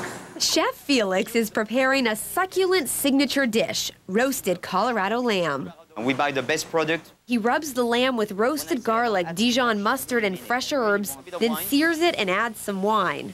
He finishes it off in the oven and moves on to his next project, purple smashed, not mashed, potatoes with tons of butter. That's when I add a little bit more. The secret pocket. He's crazy, and he likes it. His methods may be mad, but the result, heaven. You always say that on TV, heaven. Is it because we told you to or no? It's really good, right? I never say okay, heaven, good. only when it's really special. But don't fill up on dinner. Dessert is worth saving a little room for, too. I understand every famous person under the Plaza's roof has had this. Exactly. Chef Eric Gouderon is the pastry chef here. He spends 3 hours each day making and baking this marble cheesecake. It's so creamy and smooth. Whether you're a queen or from Queens, here everyone gets the royal treatment. Just ask Eddie Trinka. Everybody's a VIP when they come to the Plaza.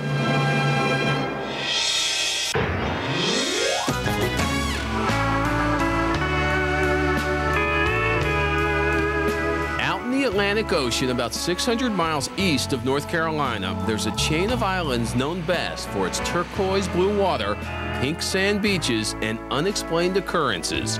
Legends abound of ships and planes mysteriously disappearing in the triangle known as Bermuda. Despite the intrigue, Bermuda, Britain's oldest colony, has surfaced as a haven where tourists now come to lose themselves. What else could you ask for? Anything better? This is it. This is Bermuda. High above the shore and tucked into the landscape, the Elbow Beach Hotel is a hideaway that has long been a part of the mystique. Visitors discovered this resort early on, charmed by its ability to make tension and stress disappear. How are you today? It's no mystery that Elbow Beach was the very first hotel built on the island's south shore. But how it's fought the forces of the triangle is another phenomenon altogether. I think that the people believed that anything built this close to the sand would actually fall into the ground and fall into the sea. The man responsible for Elbow Beach was named R.P. Johnson. Now, nobody knows why this area is called Elbow Beach, and way back when, nobody knew why Johnson chose to build so close to the surf and the sand. It just wasn't done around here at the time. This place wasn't expected to survive its first hurricane. That was nearly a century ago. So it survived a few hurricanes. Several. Not only has the hotel weathered the storms, it's flourished, but it hasn't always been smooth sailing. Around World War II, Elbow Beach was no more. Had it fallen victim to the island's curse? Was it claimed by the Atlantic's mysterious forces? The hotel was basically no longer a hotel. It was taken over and used to store food and supplies during the war as a garrison. After the war, the hotel was reopened and rediscovered by visitors. The resort sits on a private beach with 55 acres of gardens, 240 guest rooms, including private cottages, and 3 restaurants, so you don't have to send out a search party to find something to eat around here. So you got the rice, it's been baked in the oven, spicy. At one restaurant, the Seahorse Grill, you can discover dishes like sautéed shrimp with risotto and scallops, and desserts like the Bermuda Tropicana Triangle, which is caramelized pineapples nestled between coconut biscuits and white chocolate mousse, an Elbow Beach favorite. How often do you go to the beach? Probably 10 times in 10 years. While not the king of the beach, executive chef Neville King is king of cuisine here. His specialty, the Seahorse Experience, which is a boatload of grilled local seafood, including spiny lobster, scallops, rockfish, and shrimp. It's for a big eater and it's for a seafood lover only. I think I can volunteer for that. Yeah, okay. That would be me. Great. We call it Mark's dish. All right. The seafood in what we're calling Mark's dish is served with stuffing, which is made by sautéing parsley, breadcrumbs, baby shrimp, and tomato together. This is some local Bermuda tomato, concasse, or if you guys say in the States, tomato. Then it's plated up and served with a thick, spicy rice. It's Bermudaful. Oh, haven't heard that one before. Not the new one around here, huh? That is for the lover, the seafood lover. And for the lover of the sea, the Elbow Beach Hotel. Not a bad place to get lost in Bermuda. Coming up next, we'll take you to Canada, to a place that's played host to everyone from Franklin Delano Roosevelt to Celine Dion. And it's Quebec City's most recognizable landmark. And a little later on, we're checking into the Grand Dame of Boston hotels when the best of takes you to Massachusetts. This weekend. Are you ready for the ultimate celebrations? Seasons Eatings is your destination for simple tips, great ideas, and stress-free party planning. Nice and relaxed. Get 2 days of perfect recipes and tons of helpful holiday hints. Now we know it's Christmas. Well, let's eat.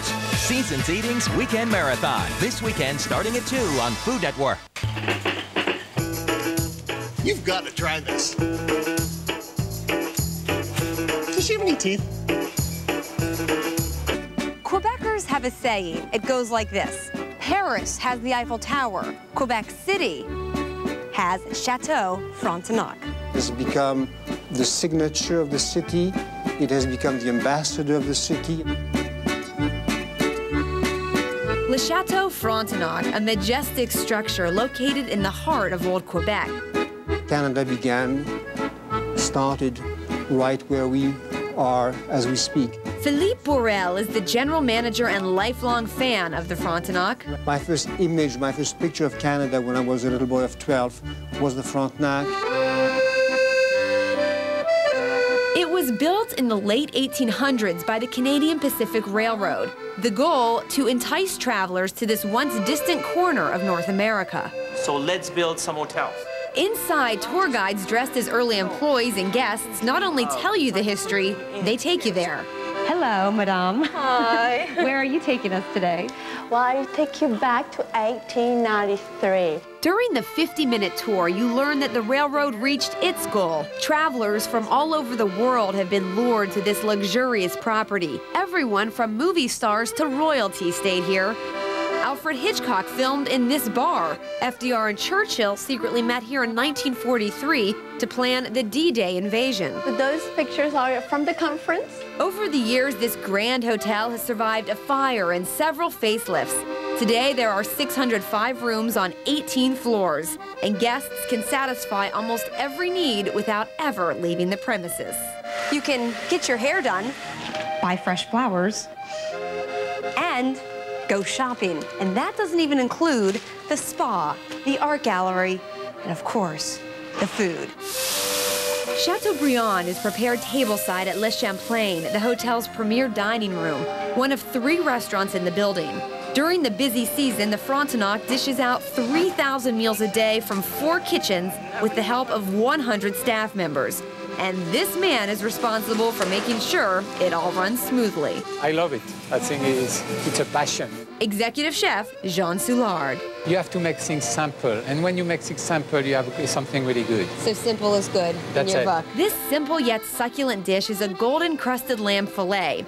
Chef Soulard begins by sautéing the lamb in olive oil, then wraps it in paper-thin slices of prosciutto. He tops it with spinach. Are you looking for a job? I have something for you in Chateau Frontenac. Just a job to eat.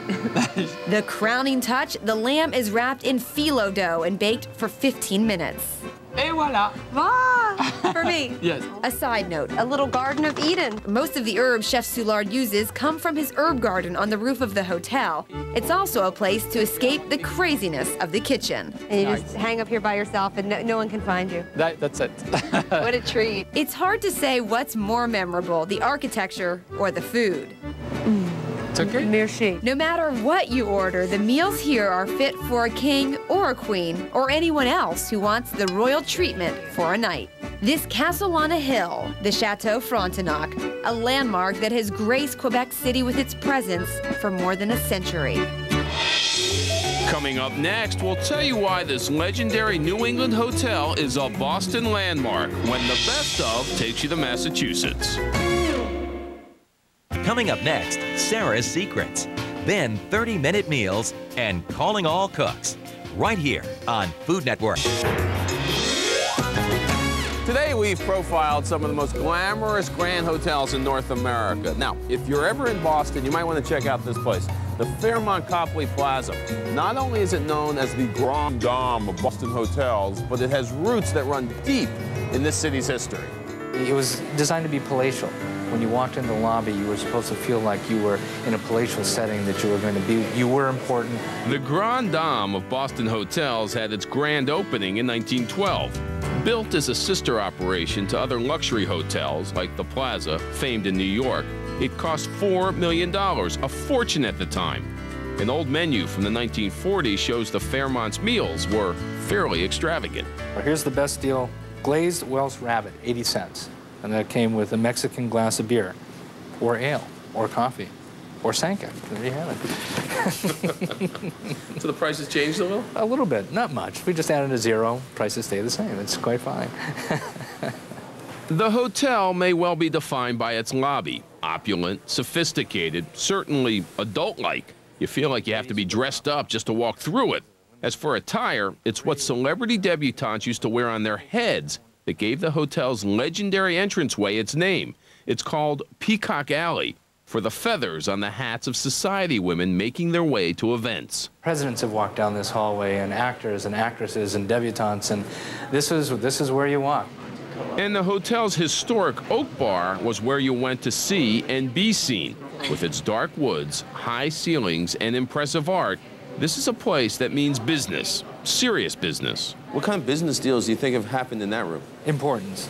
All the important business deals happen in that room. Next to the Oak Bar sits one of the top tables for steak in Boston, the distinguished Oak Room. Chef Laurent Poulin has only one way to describe what he serves. That is a guy steak. That's a guy steak.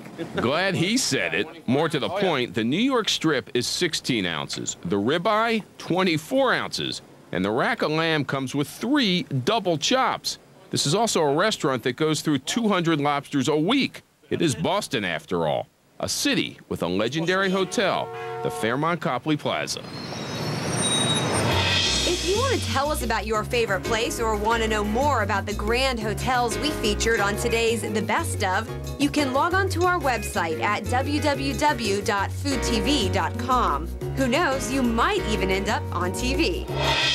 Back here in D.C., you know, there's a saying in this city that around 4 o'clock, the most important party in this town isn't the Republican Party or the Democratic Party, it's the cocktail party. In D.C., I'm Mark Silverstein. Jill?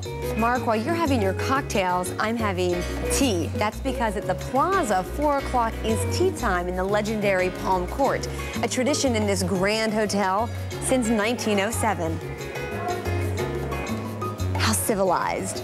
From New York City, I'm Jill Cordes. Be sure and join us next time for another taste of the best of. We'll see you then.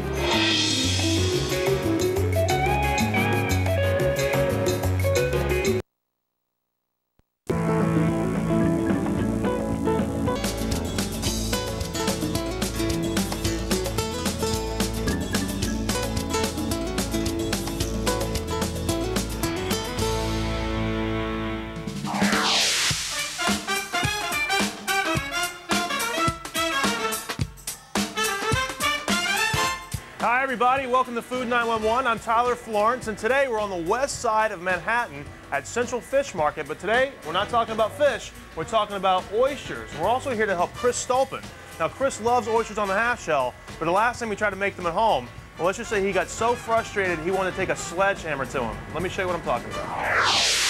Chris Stolpen is a marketing consultant for some of New York's biggest companies. His hectic schedule keeps him popular with local restaurants. I go out to eat about 3 to 4 times a week, and first thing I do when I look at the menu is look for oysters. Unfortunately, the first and only time Chris tried to break open those bivalves at home, his party was a real bust. Then about 5 people come over. Went to a farmer's market, got some oysters, brought them back. They were really smelly, really fishy, and then I had to try to open them, which I'd never shucked an oyster in my life, so it was a disaster. Ended up throwing them away. Well, we caught up with Chris at the Central Fish Market so he could get his oyster education underway. First thing when you're actually shopping for oysters, how do you find really fresh oysters? First of all, you want to pick a very reputable fish market, someplace in your neighborhood, not too far away. And also, you want to make sure when they're displayed, they're really well iced down, all right? Okay. And also, if the shell is closed, I mean tightly closed, the oyster is still technically alive, it's good, it's fresh, all right? Now, if it's cracked open slightly, all right, and if you can give it a little tap, and the oyster won't close its shell, basically at that point it's dead, and starting to move on down the food chain, all right? What should these smell like? All right, the oysters should smell like seawater. Can you smell that? Yeah. They shouldn't smell fishy at all. Now, if they smell fishy, it's not a fresh oyster. All right? Generally speaking, oysters are named after the region where they're harvested. Today, the fish market has Malpaic oysters from Prince Edward Island in Canada, Bellin oysters from Maine, and Chickatee oysters from the Chesapeake Bay area. So we're going to grab a couple dozen of these. We're going to go home. We're going to make oysters on the half shell. Yes. You're going to love them. And we're going to make a mignonette sauce, and then we're going to make oysters Rockefeller. Great. All right. Can't wait. Today we're talking about oysters. Our first step is to give the oysters a good scrubbing. A vegetable brush with thick bristles works best. All right, now they're cleaned up. They're actually, their color is really starting to pop out. You see that? That's amazing. And don't forget to scrape out the mud that gathers in the hinge. Then chill the oysters. This makes them easier to open. All right, Chris, you're going to have oysters on the half shell with cocktail sauce or lemon, but I'm going to show you a really nice sauce, only because this is Food 911, and we try to make food a little fancy. We're going to make something fancy and simple, and that's the best thing about it. We're going to make a classic mignonette. Cool. All right, now a mignonette's a really easy sauce, classic French. It's vinegar, shallots, which is a small onion, black pepper, and chopped chervil. All right, so we'll add a couple of cups of champagne vinegar to the bowl. All right, so we're going to add shallots. All right, now these shallots are minced fairly fine. All right, and then we're going to add some really coarse black pepper. So just toss that in there. Now we're going to add chopped chervil. Now, are you familiar with chopped chervil? No, I'm not. All right, now try just a little bit of this. All right. What do you think about that? Oh, it's great. Okay, so go ahead and throw the chopped chervil in there. All right, so go ahead and mix this together.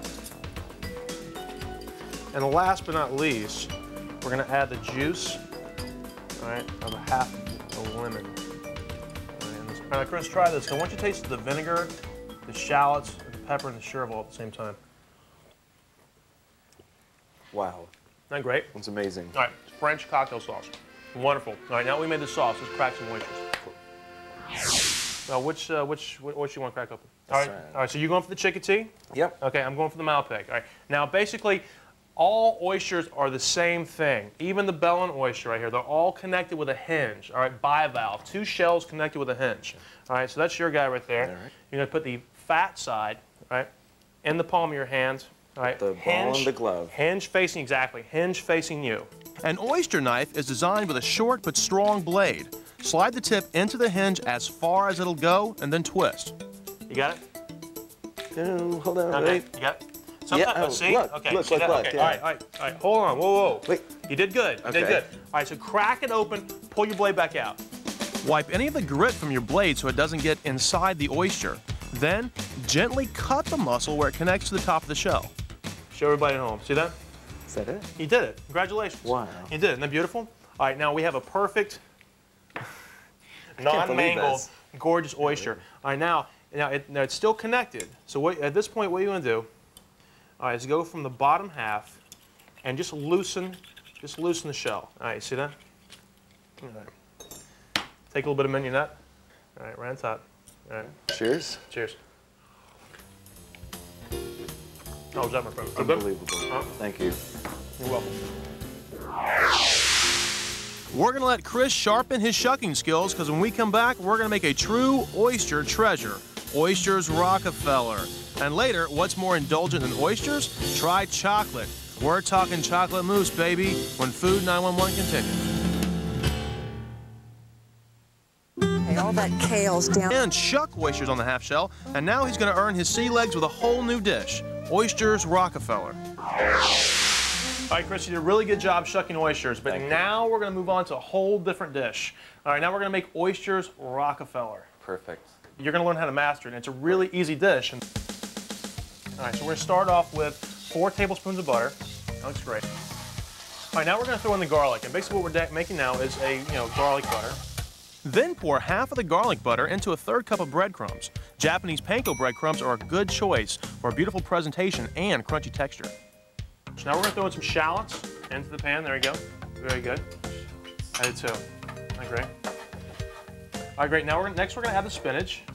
Now it may look like a lot of spinach now, but it's going to wilt down to next to nothing. All right, the next thing you're going to add is a little shot of Pernod. Now, classic Oysters Rockefeller has that anise or a licorice flavor, and that actually comes from the Pernod. Right, so add just a little sprinkle in there. All right, that's good. Perfect. All right, we're going to season with a little bit of salt and pepper. Now we're going to add just a little drop of hot sauce. All right, we're going to let this cook down until it's almost a dry paste. Okay. All right, so while it's simmering, let's work on our breadcrumbs. All right, now what we have here, we've already added a little bit of butter and a little bit of garlic, so we have a base flavor going on right now. All right, we're going to add just a little bit of olive oil. Throw some Parmesan cheese. Then we're going to add, actually instead of chopped parsley, we're going to add, which is classic, we're going to add chopped chervil because it's going to match the flavors. All right, then we're going to add a little bit of salt and pepper. Not too much, that's good. Okay, a little bit of fresh cut pepper. That's cool. All right, now so just give that a good stir, incorporate it. All right, we put the ingredients together. Now, actually making the Oysters Rockefeller is very, very simple. Okay. All right, what you need is a pan. All right, you need something that can go in the oven. And I like to use a pan with a handle that can go in the oven so we can put it on the broiler for the last minute so we get nice and brown. All right, so we have a pan. All right, now we're going to use rock salt. And the rock salt is actually going to hold the heat in very well and cook the oyster from the bottom. Let's go ahead and put a little bit of spinach on top of each one. Okay. Like that. There you go, that's it, perfect. And we're going to put a little bit of breadcrumb right on top.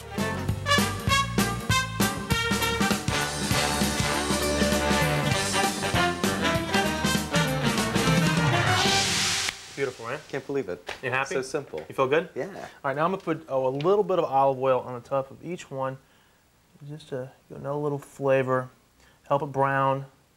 All right, this is going to bake in the oven for 15 minutes at 450 degrees. All right, then we're going to pop it on the broiler for about 30 seconds. You get a nice, beautiful golden crust over top. And I think we have Oysters Rockefeller.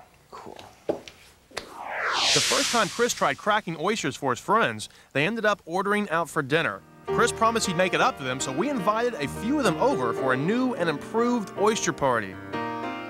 Now, you guys were here for the first oyster party. Right. Come on, this is a little bit impressive compared to last time. We needed to learn. Well, good. You know what? You guys are kind of like guinea pigs. You know, you're going to try the perfect oyster before anybody else in the world. You ready? Yeah. You ready to do this? So let's dig in. You guys are going to go for the Oysters Rockefeller. Yeah. I'm going to have one of these. Which one are you going to have? Try one of these guys. Did you just eat the whole thing at once? Eat the whole thing at once. Go ahead. Yeah. No, that's me. Wow. What was that? So good. Was it great? Chris, really way good. better than last time. You're going to love this. You're going to love it. You're going to love it. Here it goes. How's that? Huh? Guys, that was great. Hey, Tyler, I'd like to propose a toast. On behalf of my friends, thank you for showing me how to serve fresh oysters. Well, this is you did an incredible job. Thank you. You're welcome, guys. It was a very nice oyster party. Very nice. Cheers, Chris. Very nice. Thanks for coming. I love oysters. Even more than that, I love being home in New York City. And it looks like we have another Food 911 cracked wide open. Cheers. When we come back, it's the second of our indulgent dishes, chocolate mousse, next on Food 911. Food Network tonight. Wait till see us come out of the oven. It's fantastic. Tyler.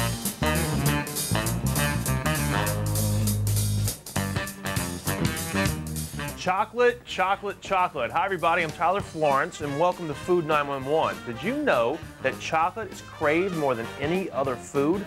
Well, Robin Davidovich here in Jericho, New York certainly knows it. And chocolate, well, in particular, chocolate mousse is Robin's husband's favorite dessert.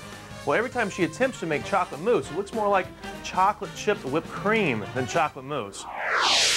I made the chocolate mousse because we were invited to our friend's house for dinner, and I wanted to make something. So I offered this chocolate mousse cheesecake dessert, and that's why I made it. And she wasn't happy with the way it came out, and she warned everybody about it, and it really was cheesecake with chocolate chip whipped cream on top. They were good sports, and they ate it anyway, although I'm sure they were probably thinking to themselves, you know, loser. Robin, I heard about your chocolate mousse. What exactly is this? Like, This is not chocolate mousse. I prefer to call it chocolate chip whipped cream. it's like Heavenly Hash or Rocky Road, or Right, without the taste. I mean, you can melt this down to make hot cocoa or something out of this. I mean, don't throw it away. Okay. But let's talk about what actually happened here. And you see these large chunks of chocolate.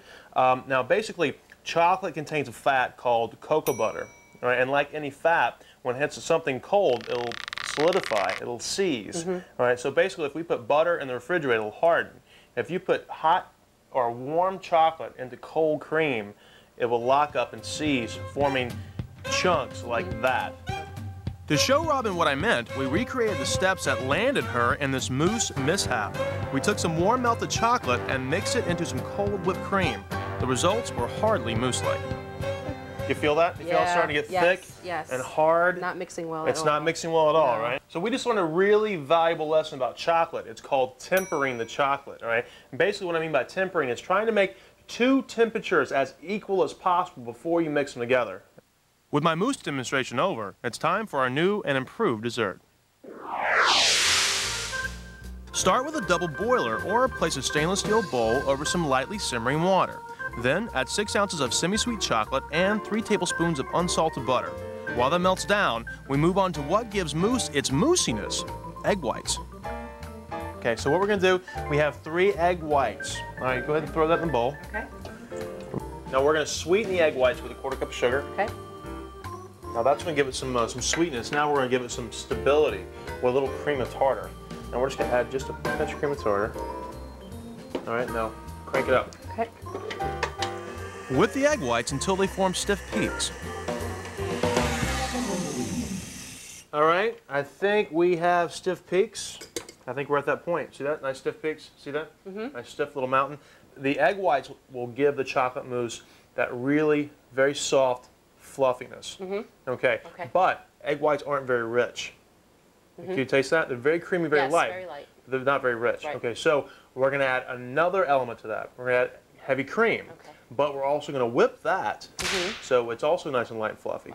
So you have 2 things, one for lightness and one for richness. And the chocolate. Can't go wrong.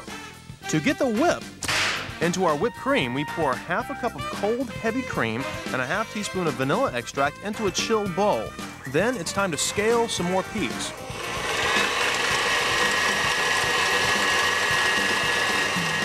We have nice, fluffy whipped cream. I'll taste that. It's almost kind of refreshing. Unsweetened whipped cream. That's nice. I like that. All right, Robin, let's come check out the chocolate for a second. Now, do you see how the chocolate and the butter, they look a little separated at this point?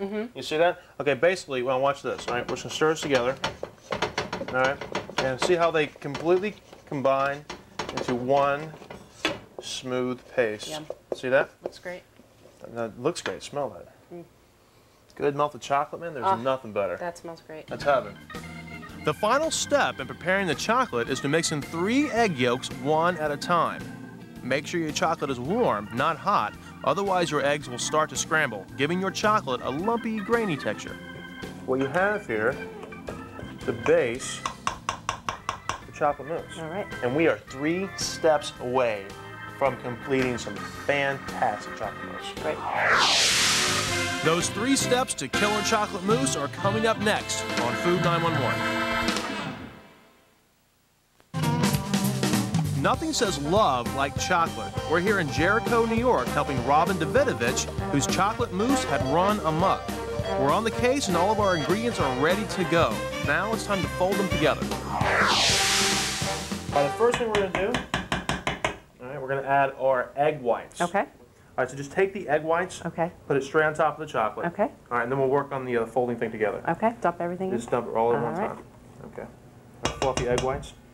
All right, now when you fold something together, all right, we're not going to use a wire whip or a spoon to incorporate this, I don't want to deflate the egg whites. Okay. All right, so we're going to fold.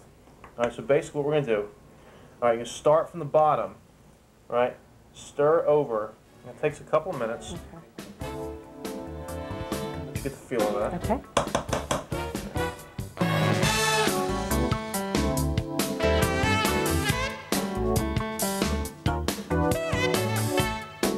Now you want to work it till it's completely combined. You don't want to overwork it, or you don't want to deflate the egg whites. Once the egg whites are fully folded in, do the same thing with the whipped cream. All right, work that in. Yum. That is beautiful chocolate mousse. Thank you. All right, now let's go for the taste. Okay, I'm ready. Okay, this is heaven, I'm telling you. Heaven, heaven, heaven. You ready? I think so. Okay. Oh my goodness. Right. That is so good. So good. I know people say that, but this is really, really good. She means it. Robin's wine glasses are the perfect way to serve up mousse. Now we take a spoon and fill them up. You fill that one up. Okay. I'm going to fill this one up.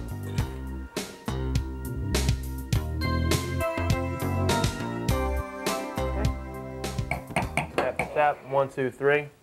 All right, and we got a little left over. What are we going to do with that? When you do that, I'm gonna eat it. Okay. I've got to have them. Okay. This stuff is licking the bowl good. And these are gonna go in the refrigerator for like an hour or an hour and a half because these babies are great cold. And we're gonna chill these up. All right? And while they're chilling, hey, what time is it? Okay, time for my favorite network. Favorite network. I wonder what that is.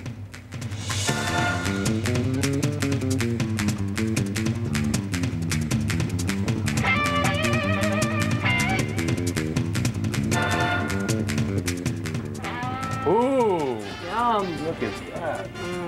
This is unbelievable. Look at that. All right, holds up. Beautiful. Very nice. All right, and not a chip to be found. We're going to garnish this. Okay, now what we're going to garnish this with a little bit of whipped cream, all right? Whipped cream, pastry bag, star tip. All right? If you don't have this, a nice big spoon will do. Okay.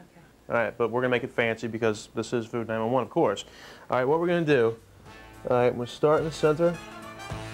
All right, we're going to push out towards the edge and cap it. Then we're going to start to form a cone coming off the top. A nice little star right there. All right, you got that? Oh. All right, all the way out the edge. Slow, slow, slow. All right, cool, you capped it. All right, now we're gonna go for a cone. Dot, stop, pull away, dot. Very nice, fabulous. All right, you got one more there.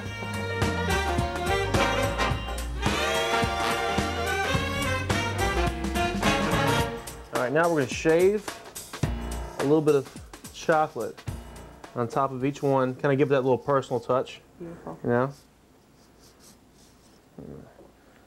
Let me throw a little cigarette cookie inside. All right, just like that. Great. Serve this with a big bowl of strawberries, and I think you have some wonderful, wonderful chocolate mousse. It looks great. Gorgeous. Almost too good to eat. The key word here is almost. We asked Robin's husband, Rick, to give us his opinion on the new and improved mousse.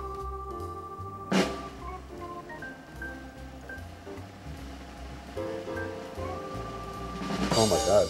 How's that, my friend? That is really super. That's nice. That is unbelievable. That's good stuff. That's right. Hey, I had a great time hanging out with you guys today.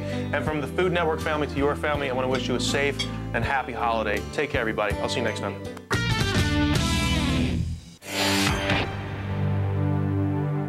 Hello, everybody, and happy holidays. I'm Jill Cordes. If you're looking for a holiday feast full of international flavor, then you gotta stay tuned and join us here in Stillwater, Minnesota. And here in Chinatown in Philadelphia, I'm Mark Silverstein. Today we take you to 5 states in 30 minutes in search of the best of holiday celebrations.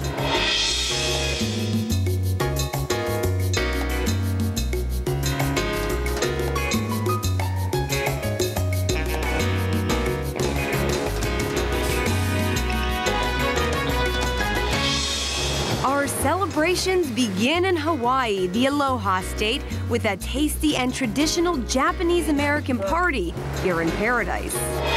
In West Brookfield, Massachusetts, you'll step back in time to a centuries-old inn for a fireside feast prepared the old-fashioned way. Then it's an authentic taste of Russia in historic Stillwater, the birthplace of Minnesota. And an explosive Chinese New Year, vegetarian style in Philadelphia's famed Chinatown. All that plus how to choose wines and champagnes to make your New Year's sparkle. Today on The Best Of. As the Pacific tide rolls out, so too does another year. And here in the Hawaiian Islands, some of the locals ring in the new year with a bang of a different sort.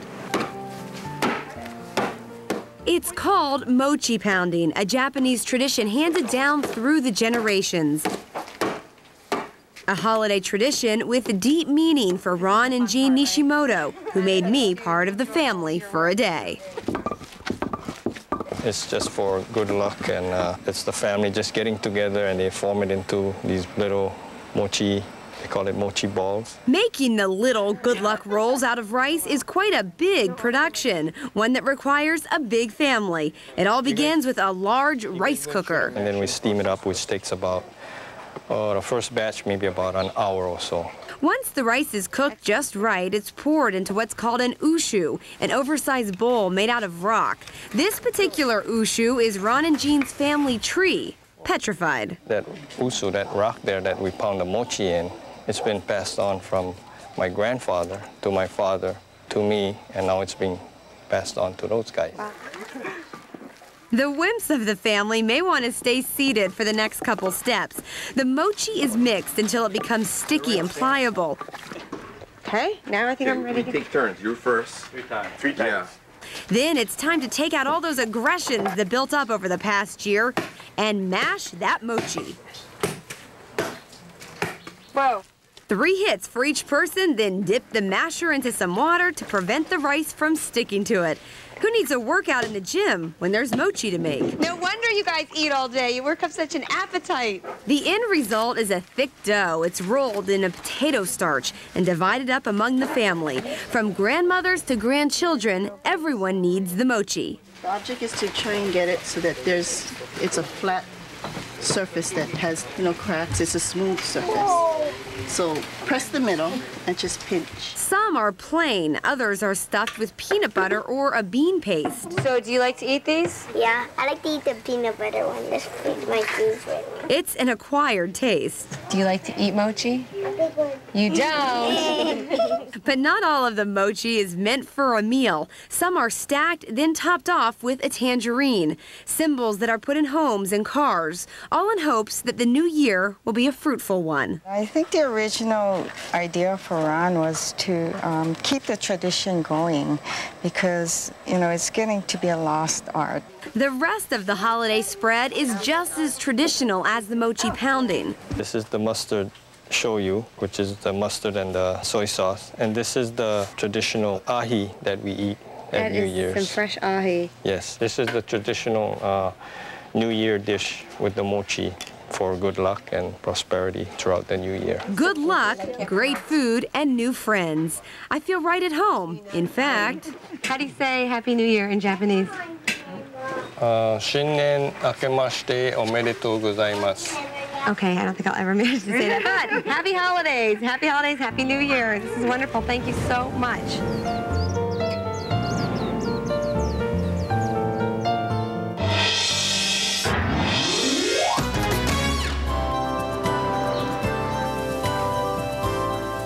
Preparations for a festive New Year celebration in Massachusetts.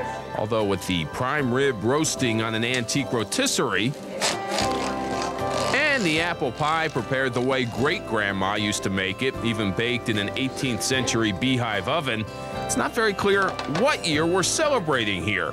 But this is the way they do things at a place called the Salem Cross Inn in West Brookfield, Massachusetts, where they gladly ring in the new without forsaking the old. Happy New Year. Happy New Year. Why keep this sort of tradition going? Why? Because that's exactly what it is. It's a tradition. Henry Salem is the patriarch of the Salem Cross Inn. beloved, he's a man who brings cheers with a little tradition of his own. Right?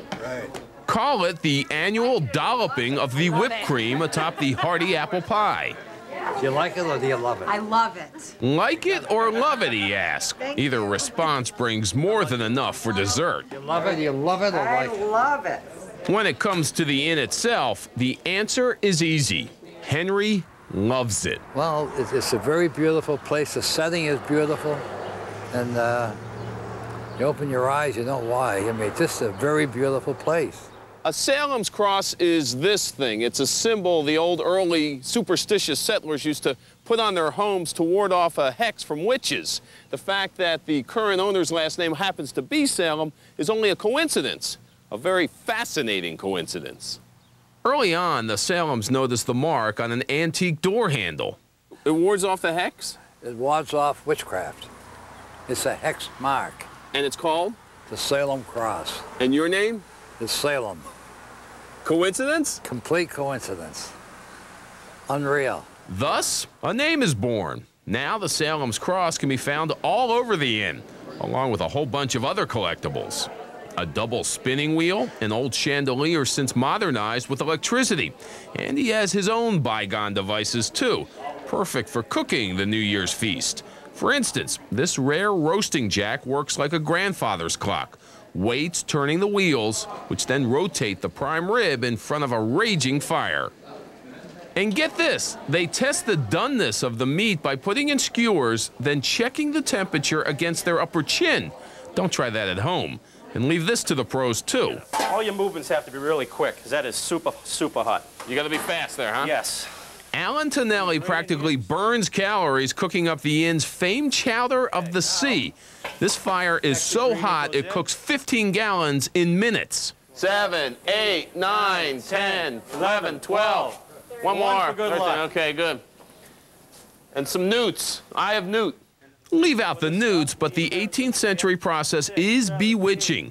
The chowder starts with salt pork fat and minced onions. Then clams and quahogs are added. The next thing we add are these clams.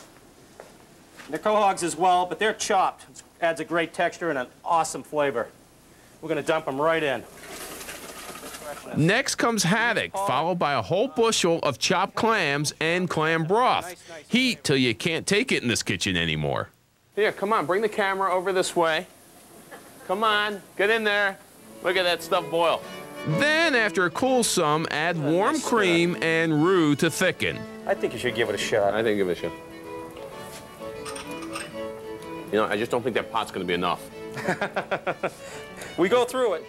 They go through it all right, just like guests go through the holiday meal.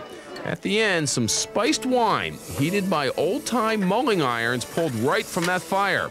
The established ways of ringing in the new year at the Salem Cross Inn in central Massachusetts, no matter what the year may be. Coming up next, it's a country holiday celebration from Russia here in Minnesota. Then a cultural New Year's at Chinatown in Philadelphia. We're saying Happy New Year's is as easy as saying Kung Hei Fa Choi. But first, here's some food for thought. Did you know the modern world didn't always celebrate New Year's Day on January 1st? That's right, up until 1752, it was celebrated in Great Britain and the colonies on March 25th. Talk about putting off your New Year's resolutions.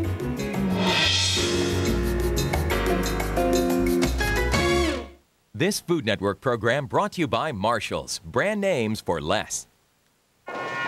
Wow, what'd you get?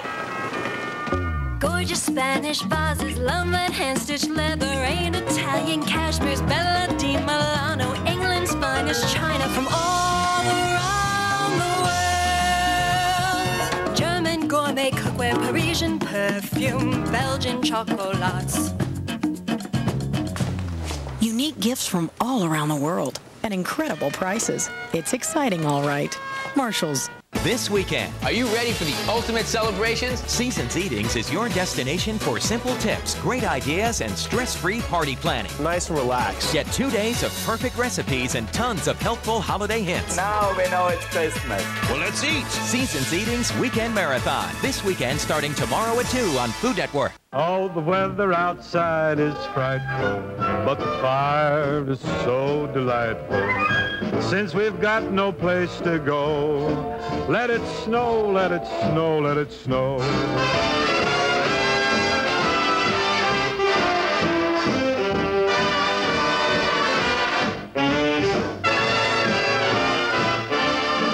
Let it snow, let it snow, let it snow. You're watching Season's Eatings on Food Network. I'm Lou Gentine from Sargento Cheese. Even before my dad started Sargento back in 1953, our family has had an absolute passion for cheese. In fact, cheese is all we do. So if you love great tasting all-natural cheese the way our family does, we invite you to taste the difference Sargento can make. Sargento, our family's passion is cheese. Okay, contestants, you have to make your way from Maine to California. Oh, without cash, checks, or credit cards. Bye-bye. The Visa check card is accepted at millions of places across the country, which is why millions of people rely on it. Let me borrow your bike. No. Lend me the bike. No. The Visa check card to get you in, out, and on your way. Well, these three made it, but where's our other contestant? Visa, it's everywhere you want to be. Chestnuts roasting, carolers caroling, fruitcake, mistletoe, check. Before you finish your checklist, check us out. Food Network celebrates the holidays with inspiring recipes and festive party ideas. Season's Eatings on Food Network all month long. Hi, I'm Donald from the Outing Lodge in Stillwater, Minnesota, and you're watching the best of holiday celebrations.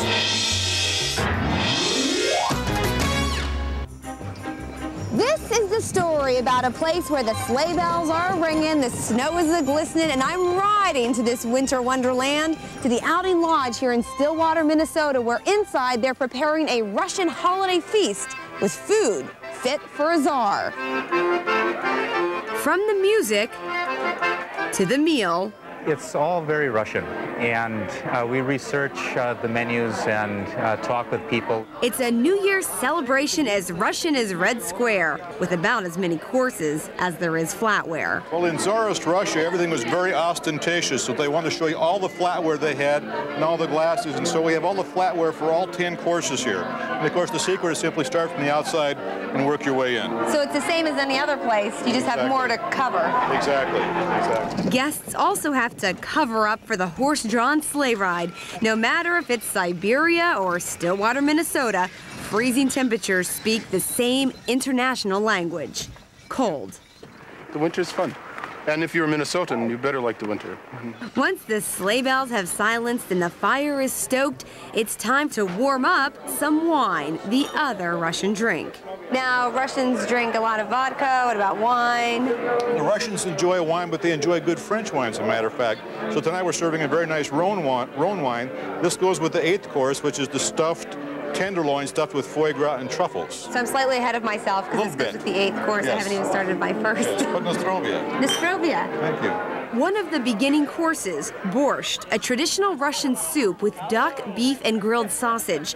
There are so many courses, it's easy to get lost on which is which. Well, we're done with number 1 of 11, I think. No, number 2. The appetizers were 1 and number 2. Actually, there are 10 courses, but who's counting in between each one? There's plenty of time to dance. And yes, everyone learns how to toast in Russian.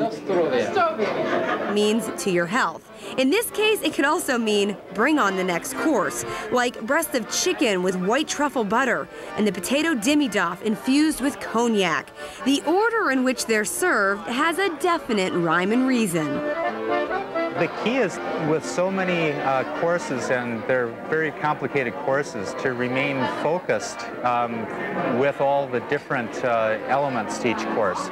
It's really fun because it's like an orchestra where you go through progression course to course, and each one is kind of related to the one before and the one coming up. The Russian New Year's celebration is a holiday performance of food, drink, and dance to be remembered for years to come.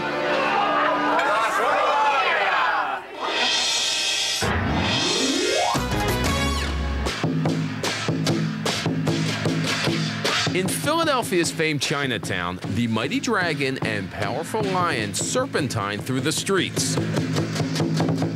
Serenaded by the steady beat of the drum, they are greeted with glee at each doorway. For on this Chinese New Year's, it is believed the creatures bring good luck and chase away evil, and any remaining bad vibes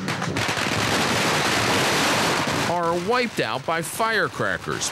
For a quarter of the world's population, Chinese New Year's is the main holiday on the calendar. And while billions celebrate, one person finds a way to stand out in this crowd. This is a holiday local restaurant owner Anita Fung has cherished since her childhood in Hong Kong. When I was young, I cannot wait to have a Chinese New Year coming in. You know why? Okay, the whole week long, my parents cannot say, you cannot do this, you cannot do that, okay? We do everything you want. Anita and her husband Raymond own Cherry Street Restaurant. And just like Anita at the parade, the couple has found a way to distinguish themselves in a crowded market. In Philadelphia's Chinatown, there are easily 50 different restaurants, so you have to do something to stand out. You can certainly say that about Cherry Street. Obviously, it serves Chinese food, but it's also kosher and vegetarian. That's right, a kosher vegetarian Chinese restaurant. Now that's a specialty. Serving such a niche market wasn't the original plan, although the restaurant was vegetarian when it opened in 1991. The customer said to me, your food is pretty close to the kosher area. Why don't you just go to get a rabbi? So we did it, and we get more business from that too. Keeping kosher